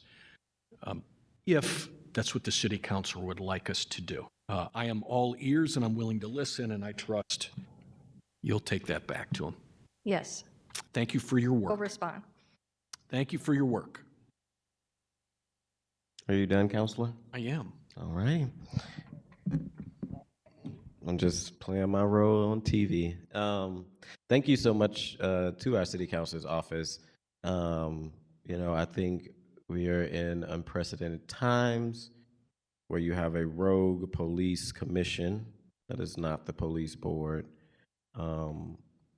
really taking, as a young kid say, the city through there.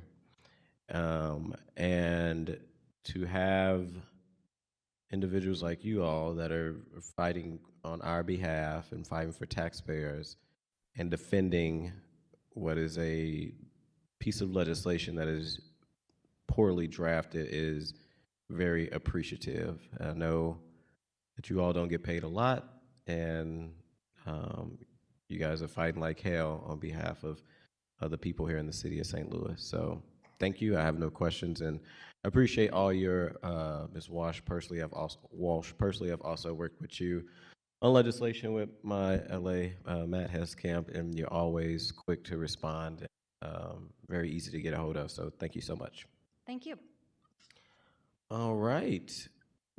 We are behind on our last day, but that's okay. And it doesn't look like the city register is here anymore. Oh, she's outside? Okay. The note to committee members, this is no rush at all. Like I say, we are like one item behind, but we will keep chugging along.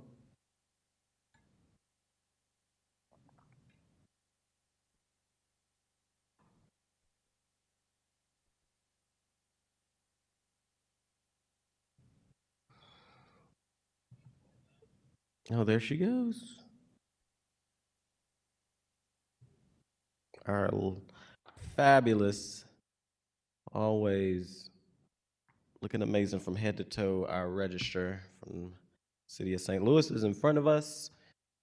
Is it director or commissioner? Just director. Oh, just register. Just Just register. Well, Madam Registrar, you may proceed. Thank you. Well, good afternoon, everyone. I am Amber Boykin Sims, the City Register. I'm here to present Department 124's budget, and then just share some of interesting, exciting things that's happening in the Office of the Register. The Office of the Register was established under the authority of the City Charter approved July 9th, 1877. Our primary function of this department includes maintaining original rolls of city ordinances, executed contracts, and other official documents of the city.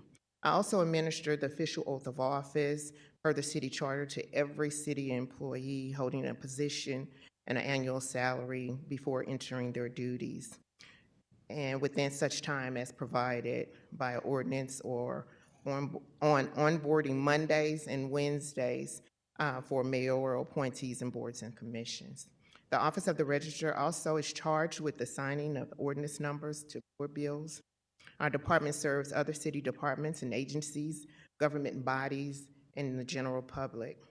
This department maintains the official registration of our domestic partnership registry, which the City of St. Louis is one of the few cities and municipalities in Missouri that offers that domestic partnership registry to city residents and city employees.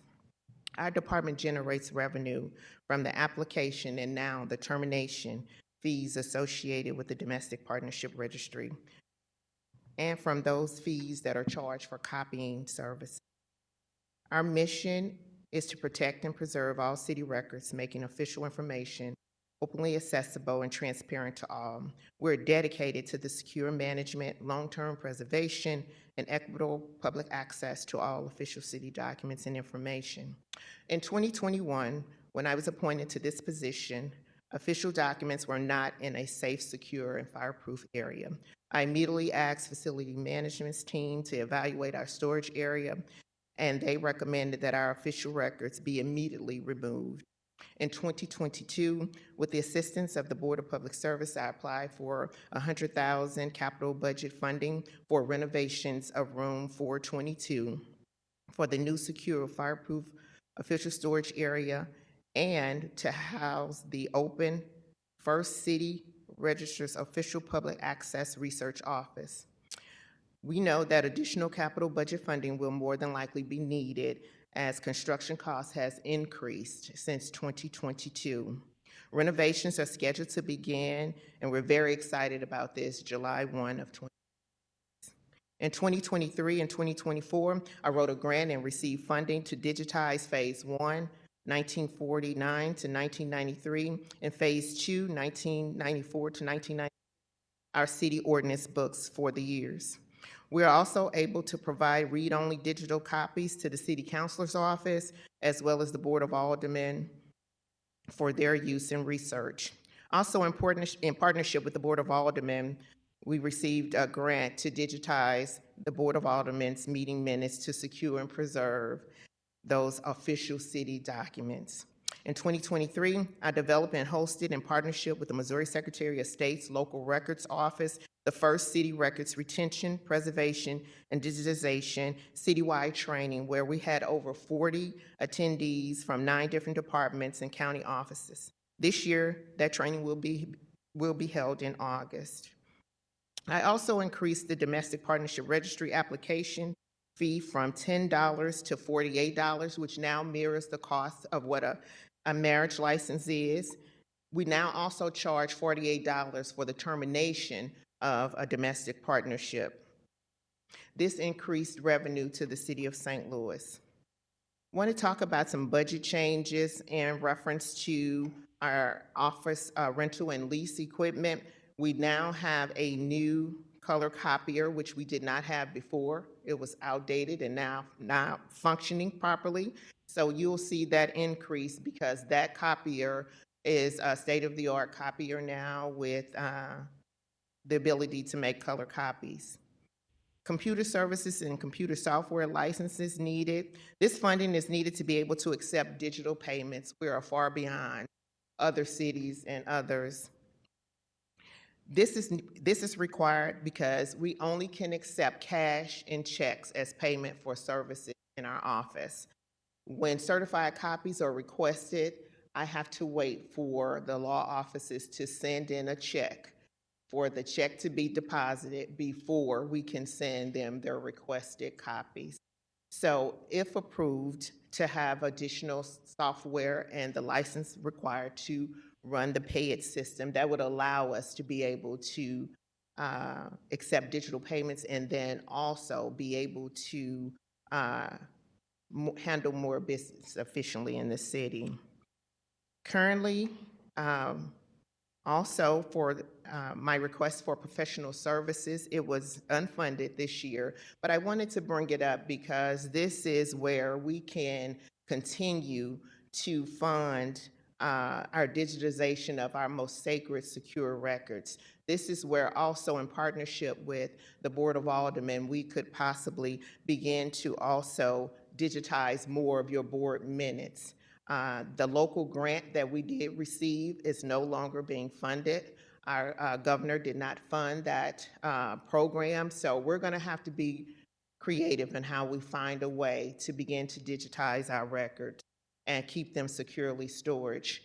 If the tornado had hit our storage area in the lower level or anywhere where the Board of Aldermen may keep their official records and documents, we may be in big, big trouble. So it's very important that we begin to look at how we're going to digitize and preserve those records. Currently, I have a staff of 3 FTE, 1 vacancy, which will be filled within the next 45 days. And then I will note that in the future, I will be requesting additional FTE so that they can service and house the new open storage record area in room 422 that's soon to be opening.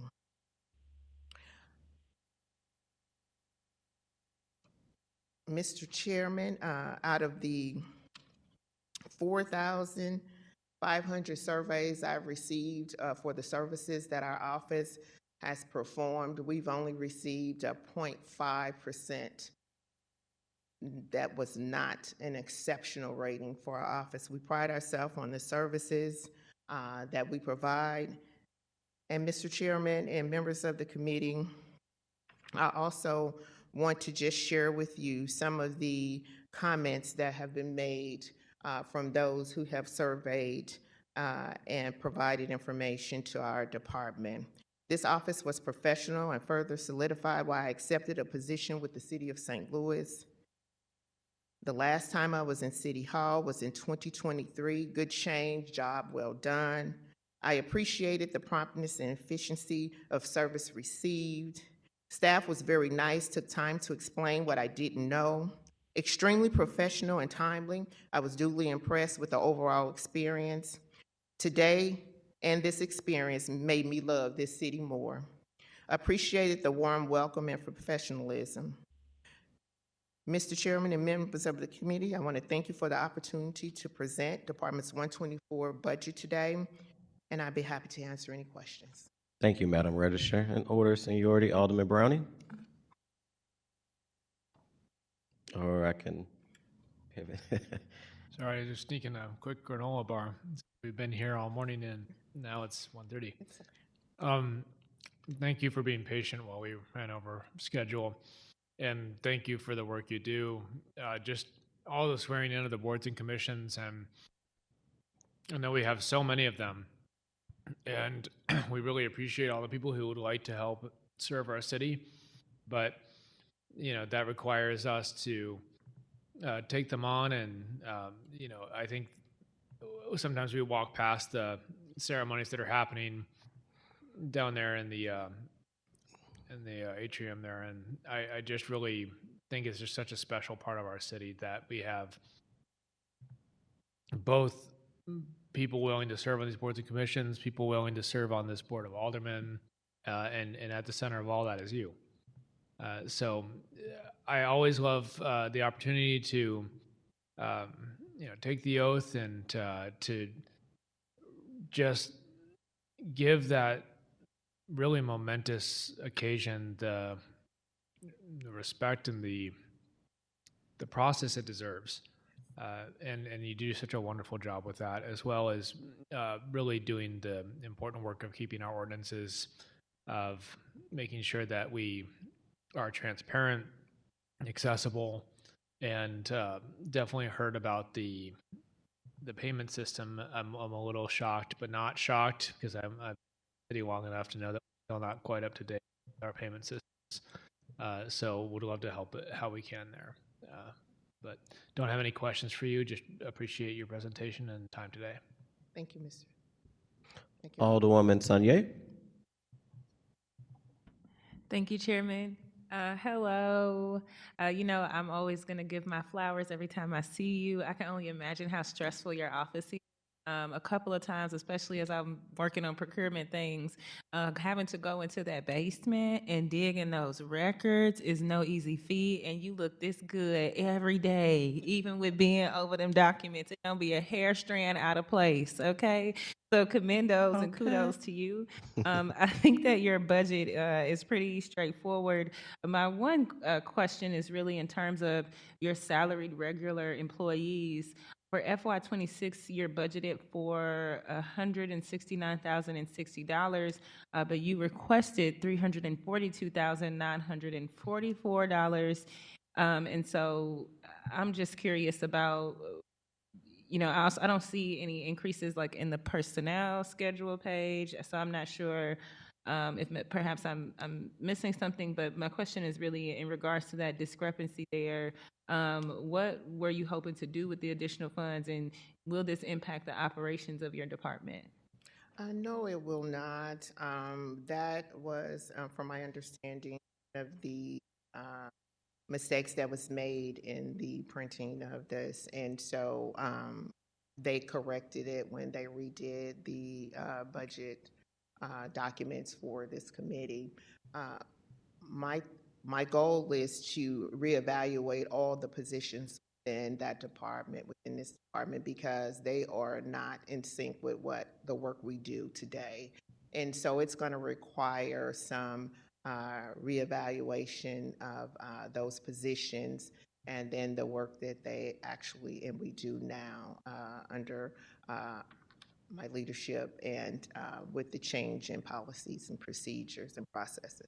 So the 342,000 request line is an error? Yes, from my understanding. Okay. Thank you so much for your service to our city. And if you ever, your earrings have had field utilization, like, you know what, I don't really, you ever got some stuff you want to pass on?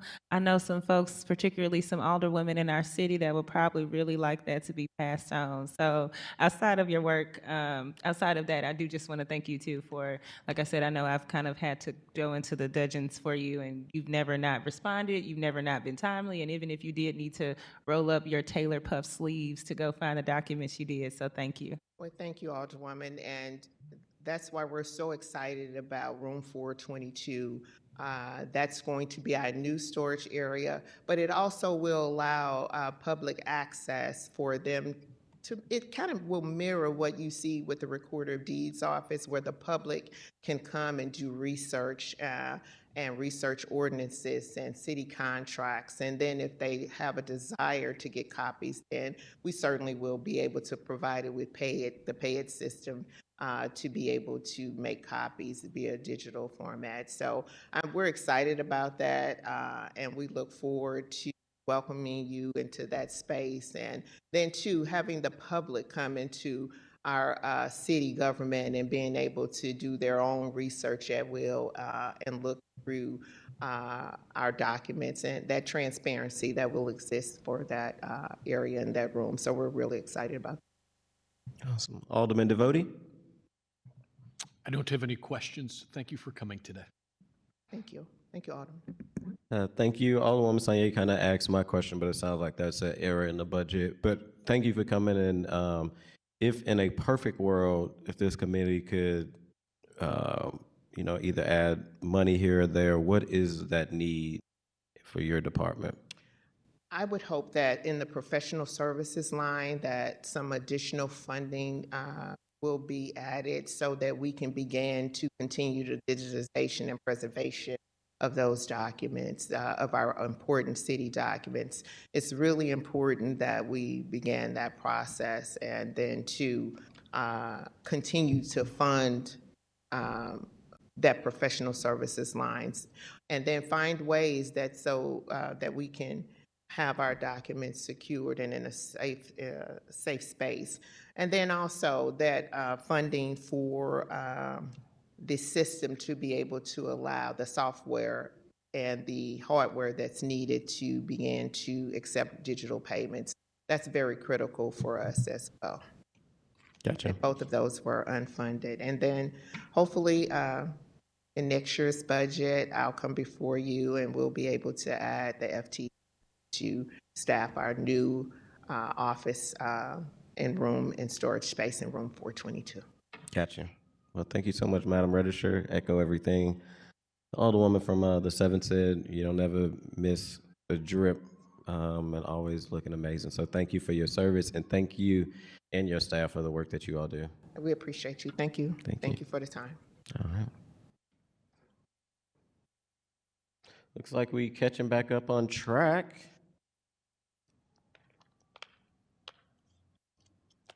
We have supplies here. We got the Supply Commissioner, Mr. Chris Carter himself.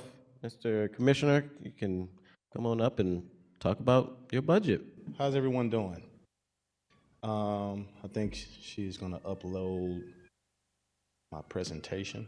It's very quick. This is probably going to be the fastest that you guys ever seen. We haven't moved all day, so if we could sneak in a break. I know this is it, right? Am I the last one? SLATE is after you. Oh, man. Connie. Oh, dang, you got the, okay. Are you pulling up a presentation, Madam Clerk? Okay. Okay. Do I need to get the right hand? Nothing? Nope. Okay. All good. What is it, afternoon? Good afternoon, Chairman and members of the board.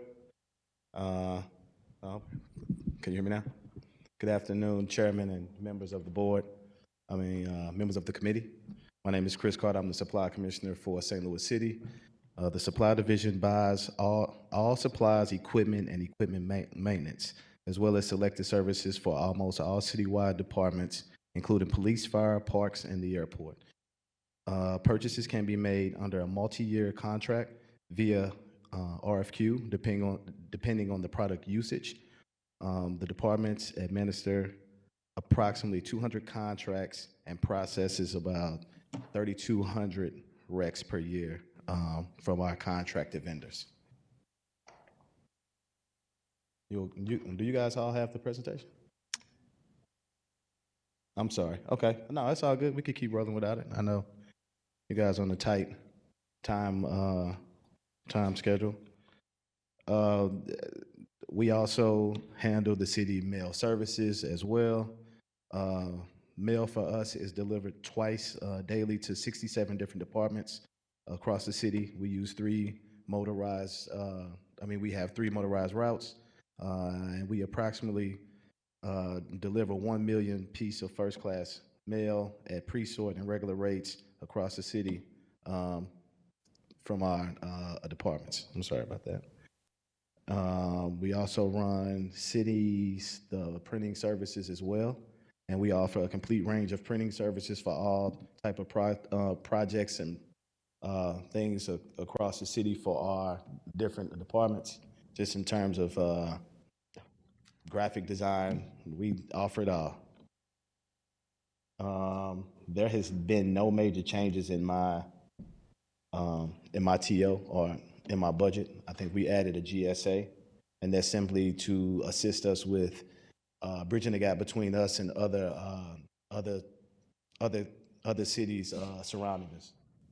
So right now we have a relationship with the county, but we want to bridge the gap and create a relationship with St. Charles counties and a few other cities around us, so we can piggyback and just see how we can save money and negotiate our contracts. And Mr. Carter, what do you want me to be on your presentation?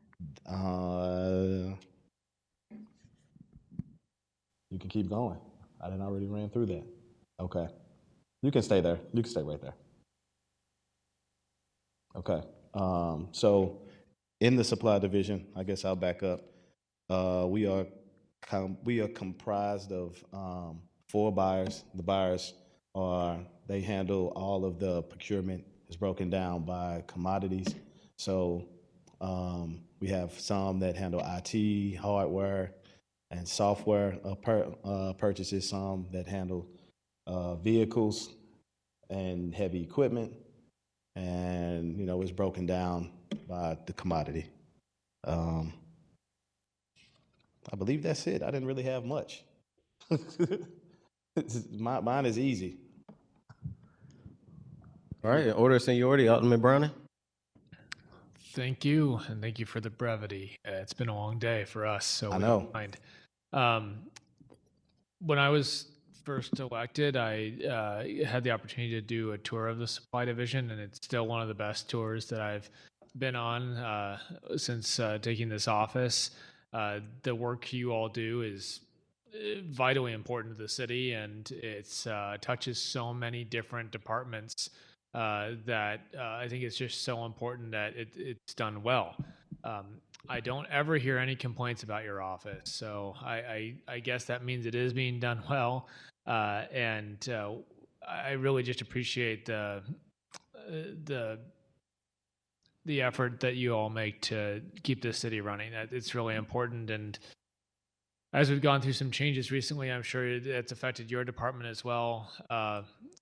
Especially, I'm aware that there's the supply division garage on Euclid in my ward, and that's shared with the police. And so, just one of those other things that this, I said it at the beginning when we started doing these budget hearings, that that the police takeover was going to be a recurring topic as we talked through this, because that's been affecting just so many different departments at our city. As far as your job has gone, what changes have you had to make regarding that, and how has that been going? Man, you would ask that. So that's a tough one Yeah. for us right now because I sell all of the city surplus items. And so when we took the department back over, we took ownership of all of their surplus and property, well, all of their property, period. And so now the issue that we are having, and maybe I shouldn't share this, but I'm going to share it anyway. The Board of Police Commissioners, can you guys hear me? Yeah. The Board of Police Commissioners, during the transition, they had us create a separate account specifically for them. So when we sell their surplus property, they would get that money to them. But right now we are pushing back because I believe that if it was purchased with tax dollars, that should come back to GR. It's no way that there should be a special fund for the police board to receive funds and to get those funds and do whatever they choose to do with. That money should come back to taxpayers. So that was one issue. Also, the issue of how their items are procured. They are still trying to figure out how they want to make that happen. I think initially they thought that they were just going to have no rules and just come through and purchase things however they want. And we are still pushing back on that holding ground. So, I mean, it's been tough just trying to make it through the legal end in terms of what all legally we are obligated to do, what we have to do, and what we can push back on. So, Well, we appreciate you fighting for the taxpayers. It astounds me that they would even make an ask of trying to then sell some of the excess supplies and then try to put it in their own account. It seems like they play by different rules whenever it suits them, and general revenue is both things that they can grab at, and things that are not general revenue is things that they can grab at, but then they can also sell things that then wouldn't go back to general revenue but go back to them. it's getting old, I'll tell you that. Exactly. But we appreciate the pushing back and saying, no, this is taxpayer money. You are, at the end of the day, a steward of that money. And it's just vitally important that our departments are supported by a strong and independent supply division that is not, at the behest of the state. I keep coming back to this. The police were a municipal agency, and some of the confusion with this lawsuit seems to be that if they're no longer a municipal agency, where do all the things that cross over between departments land? And Exactly. I think the supply division is probably affected by that more than almost any other department. So just know that we support you.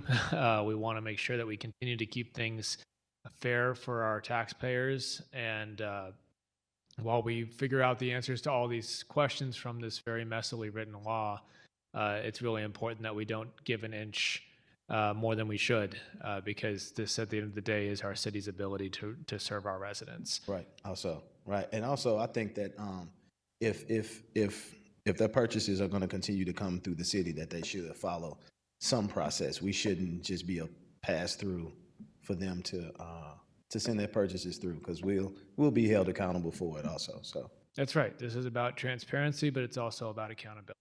yes, sir. I really appreciate it. Thank you. Thank you. Alderwoman Sanye.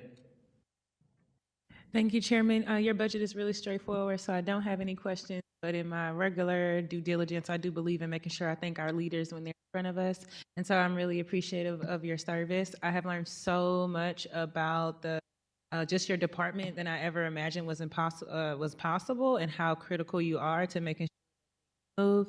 I've enjoyed getting to work on legislation with you, and I enjoyed the legislation we're working on together now. And I just really, even in the times aside from even direct operations, especially when I was a newer Alder, as a former Alder, you always being open to questions, always open to explain information. I'm just really grateful, and I never want to pass up a chance to give you your flowers for your leadership and for the personal choice of attempting to kind of mentor myself or others when we're interested in making sure that the institutional knowledge is passed on, but not with a sense of like dehumanization or belittling. So I just commend you for your service. Thank you for your short presentation and your quick to the point talking points. Thank you. Thank you. From one quick to the point commissioner to quick to the point Alder. Straight to it. Sanye. Alderman Devoti. Good afternoon, Commissioner. Is your mic on, Alderman? My mic is on. Good afternoon, Commissioner. Good afternoon. Why is your office still handling police procurement in May of 2026? So, because the board and I think our legal team have not solidified how they want certain things to operate at this point. And I think initially, like I said before, I think that they thought that as soon as this passed, that they would just send stuff through, and they attempted that, and we stopped it. Just in terms of the process that they wanted to use. I understand that point, but we're now a year down the pike. Yes, sir. It's not like we're sitting here in May of 2025. I mean, we are now nearly an entire year. I'm just trying to wrap my head around the very basic issue of why anything is going through your office. Well, no, and they still haven't agreed on their processes. When I say they, the police department. So initially, I thought that they were just going to adopt the state rules, but they did not. They are coming up with their own procurement system, manual, and everything. And while they're doing that, I think there was talks that their stuff still had to come through us at a point, just in terms of them following a process. And I hate to be a blockhead, but why? Yeah, you and I are on the same page, right? I think that at this point, if they don't have a process, that they should be direct paid strictly through the comptroller, or that it should run through them. But I just couldn't agree to me pressing approve and being a pass through for something that I couldn't say no to. So you talk about being a pass through. Are you in some way keeping track of the time, effort, and energy you and your staff are investing in police procurement issues? Yes, sir. But one thing that we aren't running for them are RFPs. So we doing their stand-up purchases, we're doing contract stuff still from them. I mean, for them, but we're not running their RFPs. And how are we billing the board for the time that you and your staff spend doing their work? We are not. Why? That's a great question, and that's one that I can probably follow up and get back on you with. Well, I think that's really important, right? Yes, sir. I mean, this is one of those, I've tried to keep myself measured throughout all of this, but this is a point that I agree with the alderman from the 9th on. I mean, you know, you have your cake, you can't eat it too. I mean, you pick. And this is, as much as I have tried to stay above the fray here, this is very annoying and irritating to me. Either it's the State's Department or it's not. And if it's the State's Department, then I don't understand why your department is handling any of the procurement. Yes, sir. And to the extent a year down the line, they still need your department's help, I can't understand why we're not billing the department or the board for the work that your office is doing. And I think we need an answer to that. That's a great question. At least how do we go about this moving forward? Right. As we approach it. Anyway, enough. That's a great point. Enough of my rant. I appreciate you coming here today, and thank you for your time.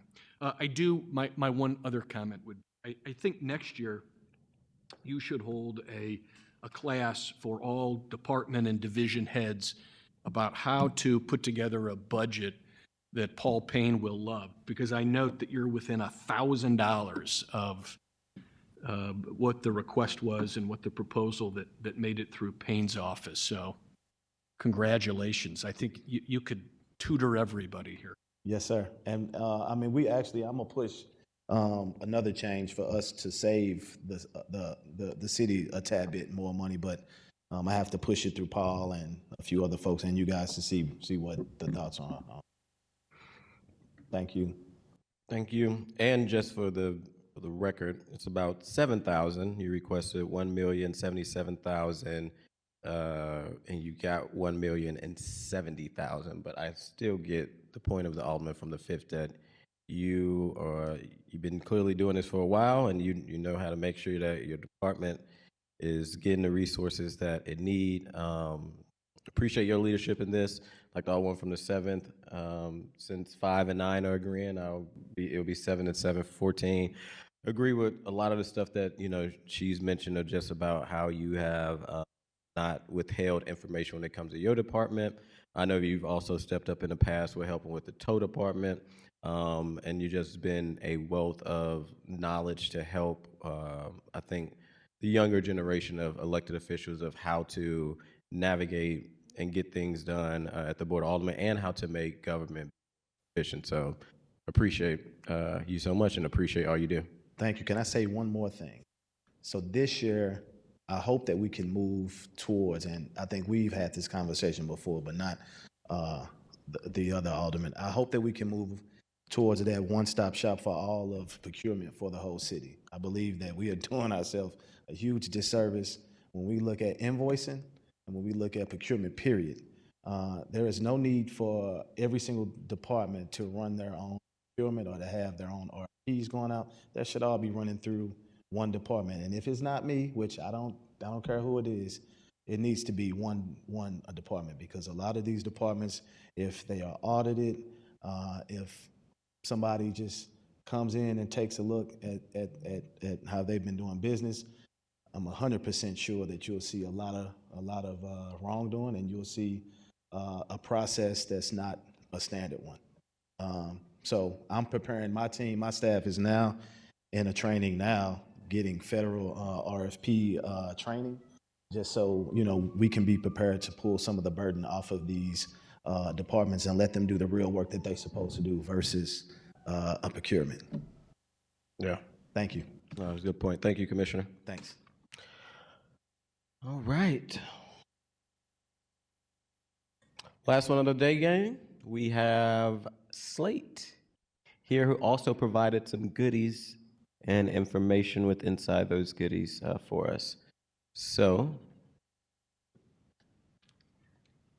guess it's just the two of us now. Commissioner, whenever you're ready, you may proceed. Okay. Good afternoon. My name is Connie Johnson. I'm the Executive Director for the St. Louis Agency on Training and Employment. And to my left and your right is my right hand, the Deputy Director for SLATE, Ms. Cassandra Williams. She is the CFO essentially for the agency and has been with the agency for 26 years. So this is going to be a dual presentation, and thank you for the opportunity to present.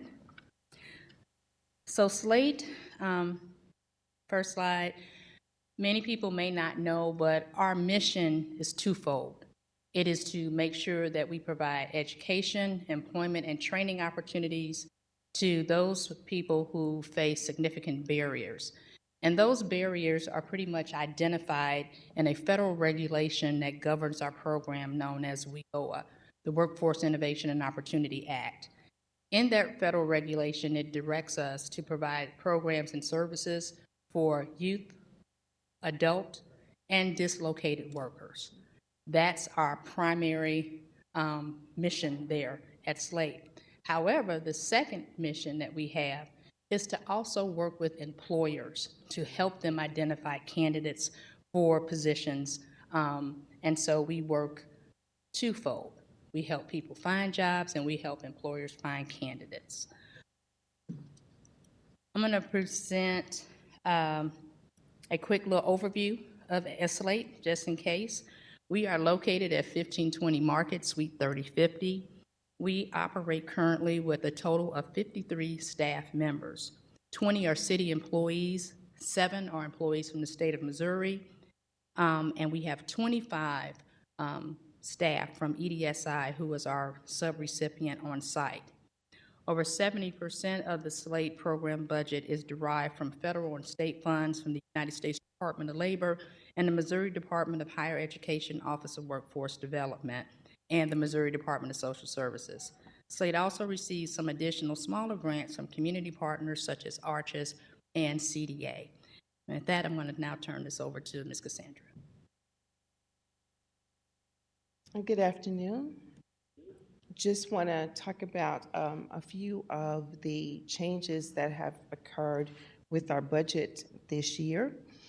Beginning with, we did add 2 new positions, one of them being the customer service rep and the other one being an employment and training specialist 2.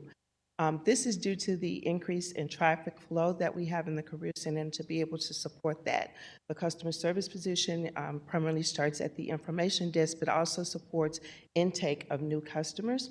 And then the employment and training specialists work primarily with our businesses as we begin to expand that component at SLATE as well, to be able to get support for businesses in the community as well as city departments in finding new hires for their positions. We also want to reintroduce this year our AEL, SEL education labs. And so we have partnered with city departments, ITSA and city to upgrade our computer lab, to get new computers in there and also additional equipment within the lab so that we can begin the operation of the AEL ESL lab this year. So we're looking forward to doing that this fiscal year.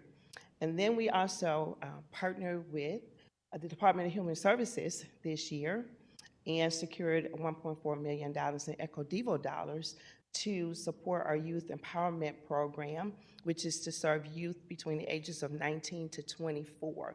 That is a collaboration and a much needed support for our city as well as the agency to be able to service youth in that age group, for them to support in regard to the tornado recovery, but addition to that, to be able to find opportunities to develop themselves and enter into career and support their economic development.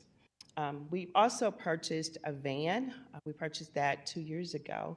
And so we've put money into the budget this year to be able to support the outreach and be able to utilize that van, not only for outreach to the community, but to support our participants in our programs and ensuring that they are able to get to job sites and locations in the program as well.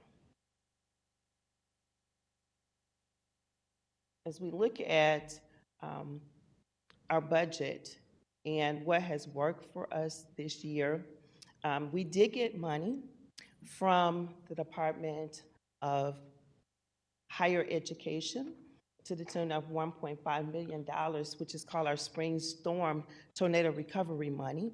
That program is now in operation, and we have begun to partner with city departments, CDA, and other departments to be able to support and have participants to go to work to support the tornado recovery within the city. And that project will take us into 2027, as a matter of fact, with the money that was supported by that.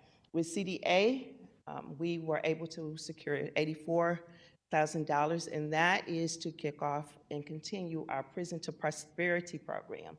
So we are looking forward to doing that. That is a reentry program that we have with the department to be able to work with persons who are currently incarcerated, but also to transition them into the community and be able to be successful in that area.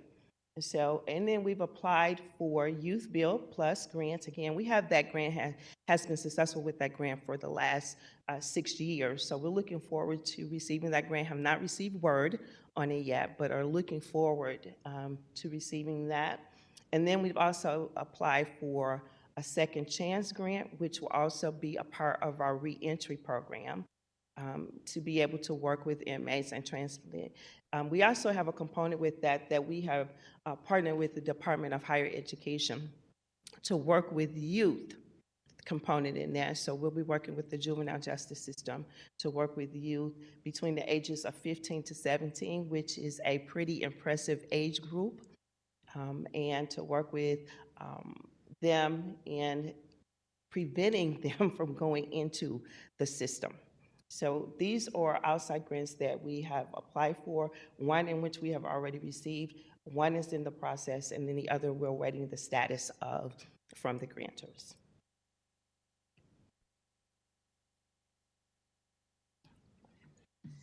So we're going to pivot a little bit. One of your questions specifically asked, like, what do we need the Echo Devo funds for?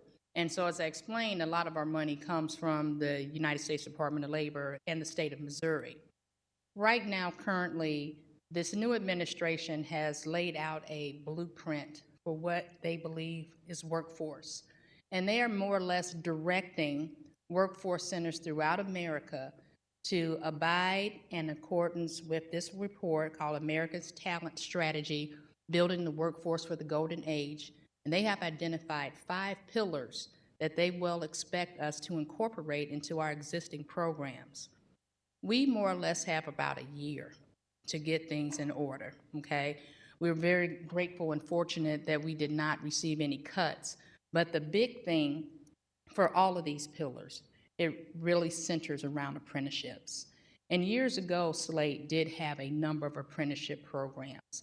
But over the years, those programs have kind of waned.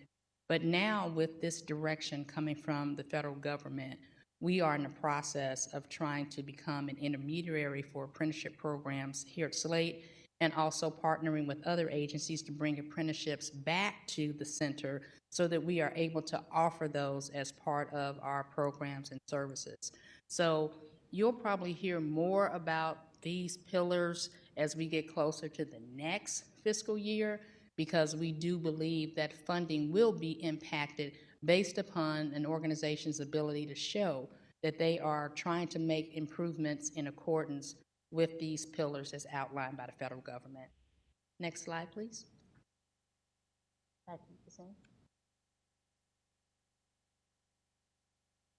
Just at a glance, wanted you to be able to see some of the changes that we've made in the budget from last program year to this year. The third column toward the right side of the third column shows the increases or decreases that were made in particular budget lines for us to be able to operate efficiently this year. Excuse me. And so you see computer supplies. We did reduce our facilities and ground budget line to be able to use that for some of the facility completions that we needed to make, also for the computers and other areas that we need to be able to upgrade the Career Center. So we use the facilities and grounds lines to be able to do that. Our transportation line also shows a reduction in that we also were able, like I said, to purchase the van, but now we just need to be able to maintain it. Office supplies, computer supplies, et cetera, shows increase, and these are just increases to be able to operate efficiently in the Career Center, and that is why you're seeing the increase in these service lines.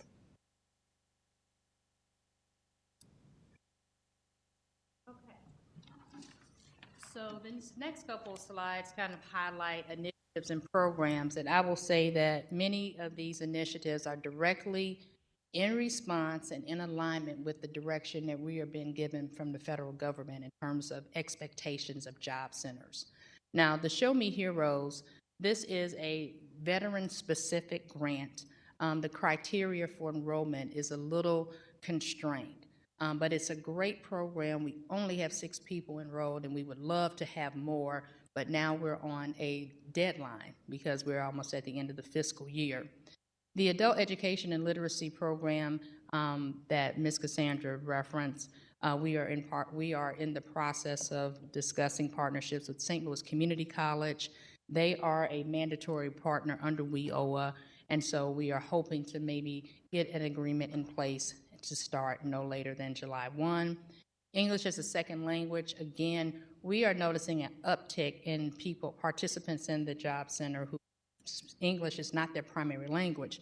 Fortunately, we have a program through the state of Missouri called Language Link. So anyone who comes into our job center, we're able to go to a telephone and immediately find an interpreter.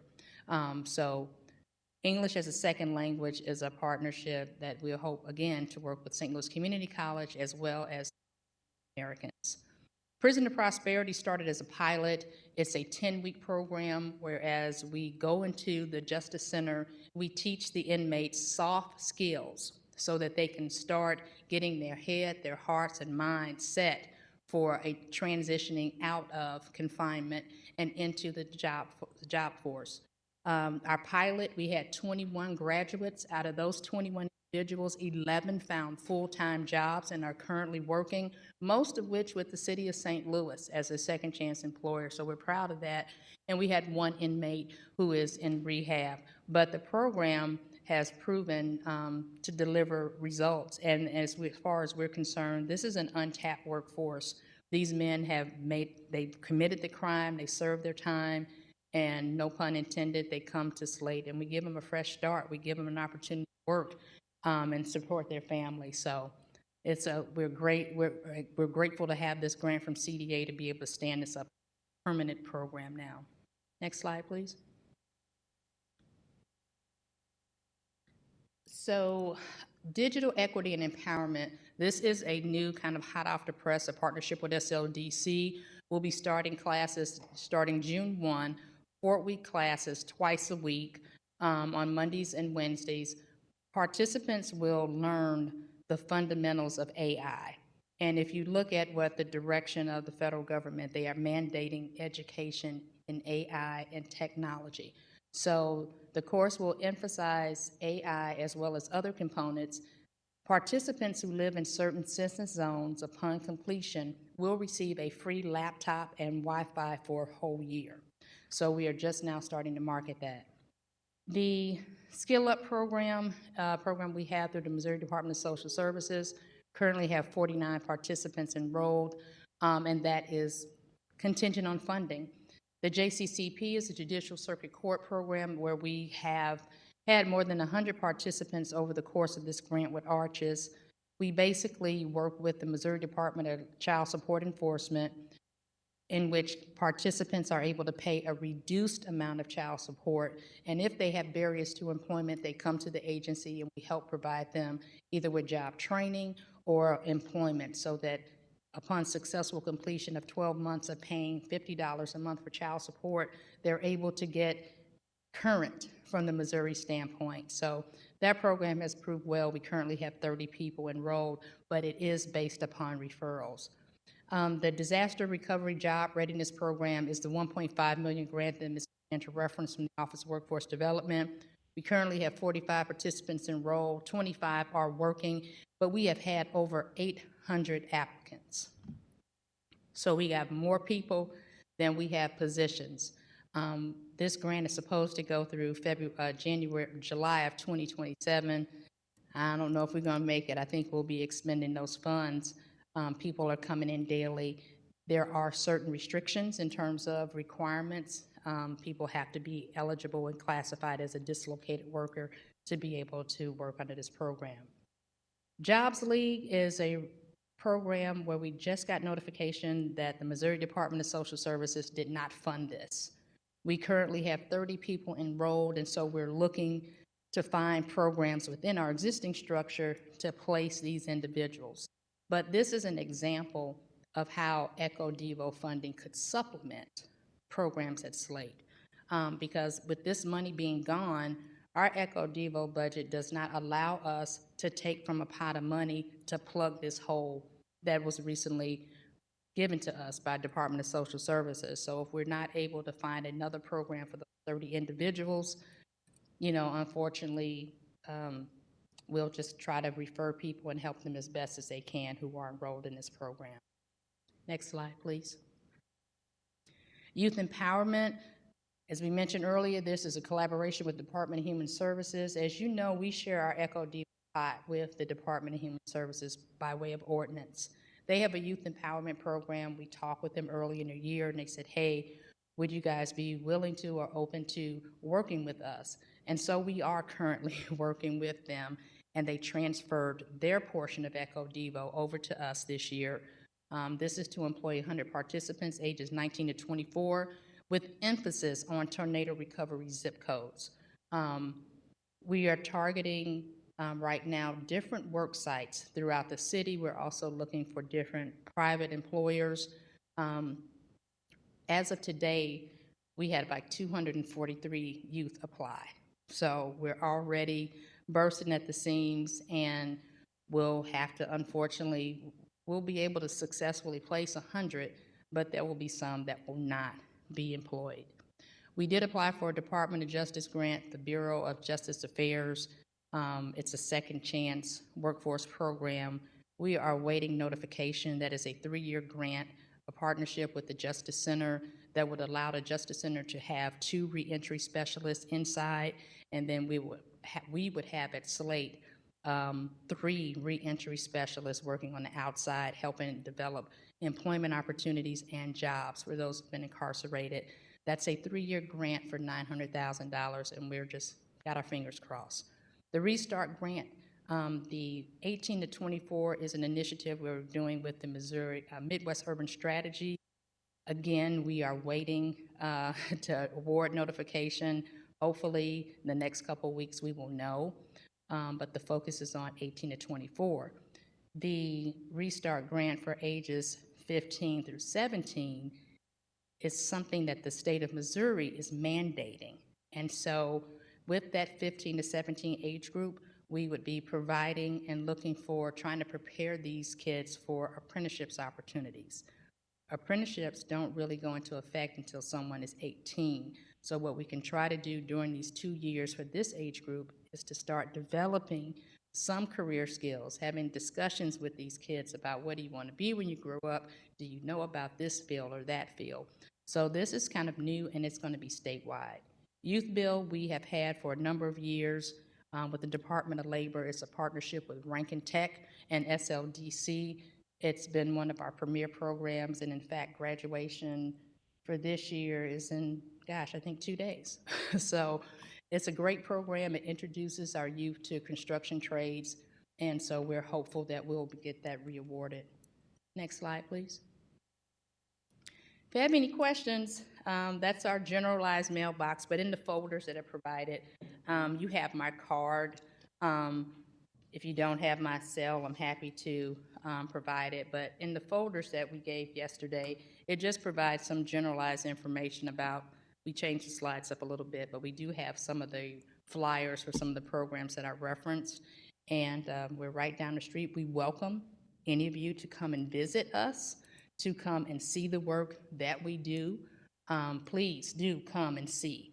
We are busy. Last year, we had over 10,000 people walk through our doors.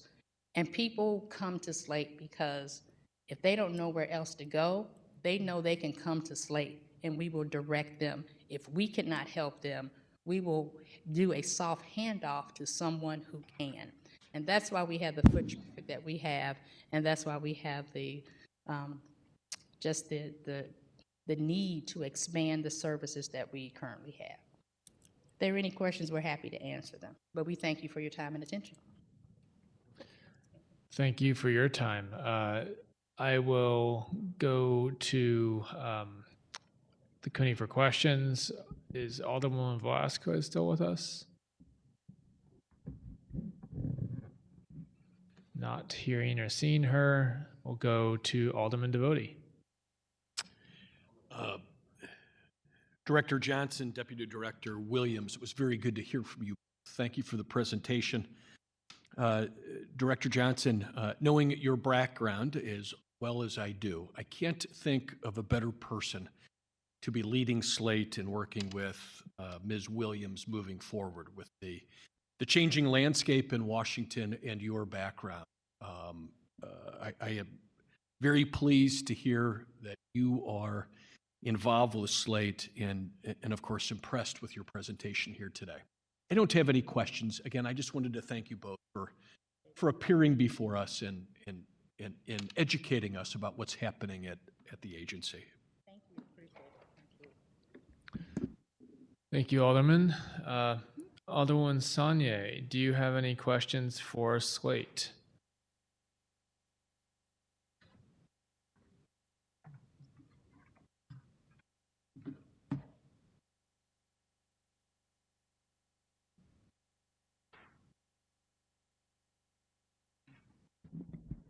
Alrighty. Well, obviously, when it comes to you all, I first just want to start with the gratitude. I think you all's work is incredibly important in terms of our workforce, and I've definitely enjoyed being able to recommend folks to you all when they're in a job hiring process, specifically for youth, has been a great resource. And also, I think maybe a year and a half ago, you all also started doing something connecting unhoused residents to working opportunities that would have them doing like cleanup and other constituent service related efforts. And I'm really a fan of that programming, so I definitely wanted to make sure I mentioned that. Thank you. I don't really have any questions for the budget itself outside of just really seeking an update and wanted to give a kudos on the summer jobs program that you all do, and would just love for you to, I don't know how much of the public knows about the summer jobs program, or just how amazing it is, the pay rate, how many kids you all have. So if you just wanted to speak to the vision and share those details, I think that would be excellent, and just make sure you include information about the pay and the age served with the summer jobs program. So actually, SLATE has several summer job programs for youth. We have the SYP, which is actually ARPA funded, and those youth are able to get paid $15 to $20 an hour, depending on the work site. We also have our Jobs League, which is $15 an hour, and that project ends actually this month. It's a summer project. We recently started recruiting, and this is a year-long actually project, which is the SYP in partnership with the Department of Human Services for youth between the ages of 19 to 24 who live in the tornado restricted areas to be able to work. And that actually ranges from $15 to $25 an hour, depending on the work site and where they're able to work. We have our WIOA Youth Work Experience Opportunity, which starts at $15 an hour as well. And do you know how many children you all are expected to have enrolled in the summer jobs program? With all of them? Yes. Yes. Ooh. Well, we can say unequivocally with the Youth Empowerment Program, which is the initiative. You got to talk into the mic so the public can hear you, please. We can say unequivocally for the Youth Empowerment Program, which is the new initiative with the Department of Human Services, we have funds to hire 100 between the ages of 19 to 24. So that we know unequivocally. As far as the SYEP, which is Summer Youth Employment Program, as we mentioned, that's ARPA funded. And so it is a year-round program. And with the directive that we needed to spend that money, we enrolled more people to work during the school year. And so as a result of that, we have very little funds left to hire for the summer under SYEP, unless, of course, we were able to get some additional ARPA funds to carry through the summer months. But that, gosh, how many kids have we had over? We've had 34 for this summer. Thank you. I think it would be helpful, just, the presentation does have a lot of information, but if it has any specifics, like on these programs, how many you expect to enroll and engage, because there is a lot of programming here, but not necessarily something that initiates like the outcomes from them. Okay. So I would love to get some data. You know, I think that would be excellent too, just to show people when you invest these kind of dollars in these programs, you reach these many youth, you get these many, you know, youth were able to maintain a job for this amount of time. We were skills. I think that would be really helpful just in terms of, unfortunately, we always have to justify our return on investment these days, and I think you often have to fight for you to be considered a worthy investment, so I think that would be helpful. And then just my last question is actually, for the Summer Jobs Program, you guys have $1 million in a proposed budget, and I know that a lot of those are contractual services with community organizations. Can you talk a little bit about what you have in mind for those RFPs or bids? And I guess specifically my question is around just ongoing contracts that you have, and the ones that will be renewed on, you know, with this fiscal year coming. Okay, so the money that you're referencing, we will have to put out for an RFP. And so we will write, the RFP is already drafted in process. And with the RFP, whoever that provider is, they will be required to provide a 10-week work experience for youth. And then we'll be able to open that program up starting at the age of 16. So you envision one, you gonna open up the RFP and you envision contracting with one organization for the administration of $1 million or several? It could be more than one. Okay. You know, with the ARPA money that we received, we had one provider out external and one internal. So we've had 2 providers work in that program for the program funded by AARP. But we will put that RFP out. Work experience is required and mandatory. Supportive services, which includes bus passes, clothing, safety clothing if you're working in construction zone, referrals. We are having a large uptick in youth who need to talk to somebody. They need to go to a counselor. They need mental health services, and we are referring within our network of partnerships. And so support under mental health services is very much a part of the supportive services that we have. We also do an extensive orientation. So before we put anybody anywhere, we have to go over the basics a week prior.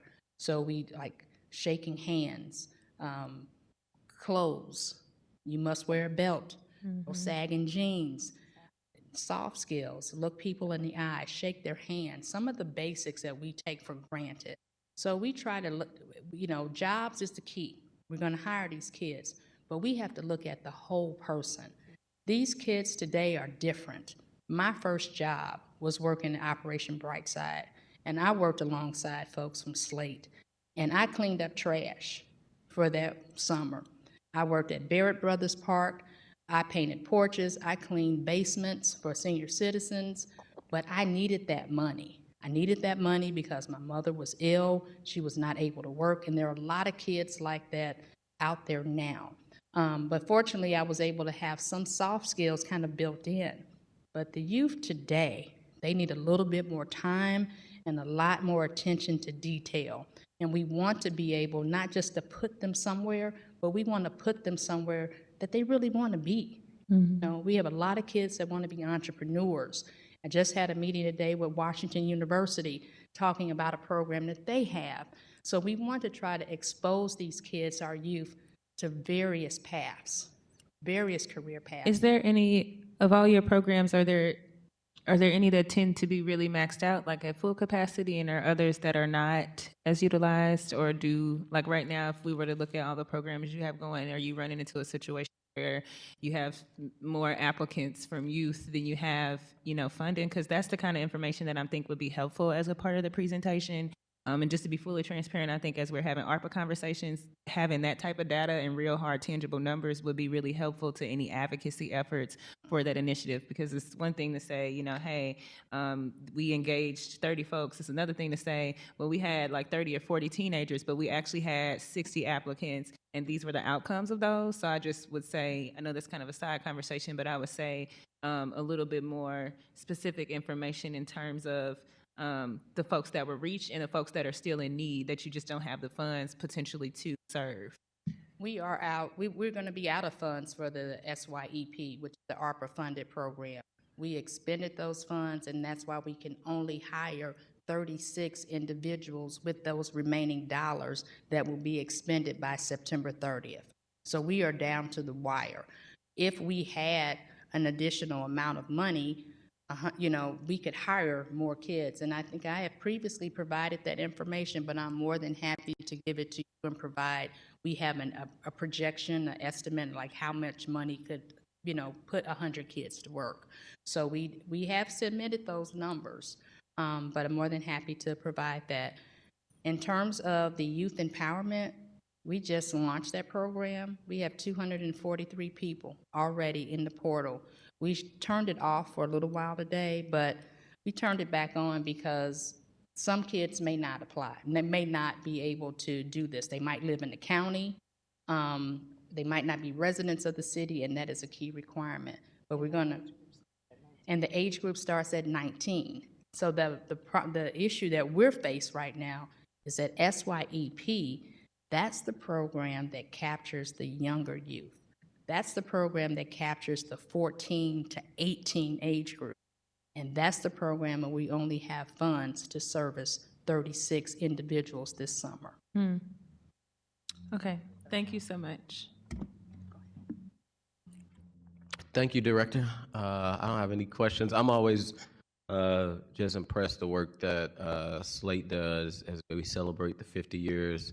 I've had the ability during the past when Youth Build was down at Car Square just to see the young kids and, how we giving them like the ability to do stuff with trades in their hands, because end of the day, everybody may not be university ready, but you always, when it comes to a trade, that's something nobody can never take away. And the things going up with construction and stuff and all, things like that, being able to know somebody who could be able to help out is always important. But I appreciate your leadership. I know how you have been at the forefront of like helping our youth, helping our unhoused. I know you've partnered with Peter and Paul and doing some amazing work over there in the 14th Ward. And I'm just glad that we have an agency like SLATE, but more importantly that we have leadership like yourself and individuals who have been at SLATE for a very long time that's keeping, I think, such a strong organization that's helping people to get job readiness and doing those soft skill things that sometimes a lot of people just wasn't taught. So I appreciate y'all being here today. Thank you for the opportunity, and we stand ready, willing, able to do more for the city. Thank you. We stretch our means as much as we can, but if we have more, there's still a lot more work to do. Okay. And thank you for being flexible to come back today, knowing that we were supposed to have you yesterday, but thank you so much. No problem. Thank you very much. Thank you. Thank you for All right, with that concludes all the discussion items for the day. Any written testimony, Madam Clerk? We have none. Announcements: tomorrow at 6, the Budget and Public Employee Committees will be at the International Institute to hear the budget presented by Director Paul Payne and the opportunity for the community to weigh in and have their voice heard.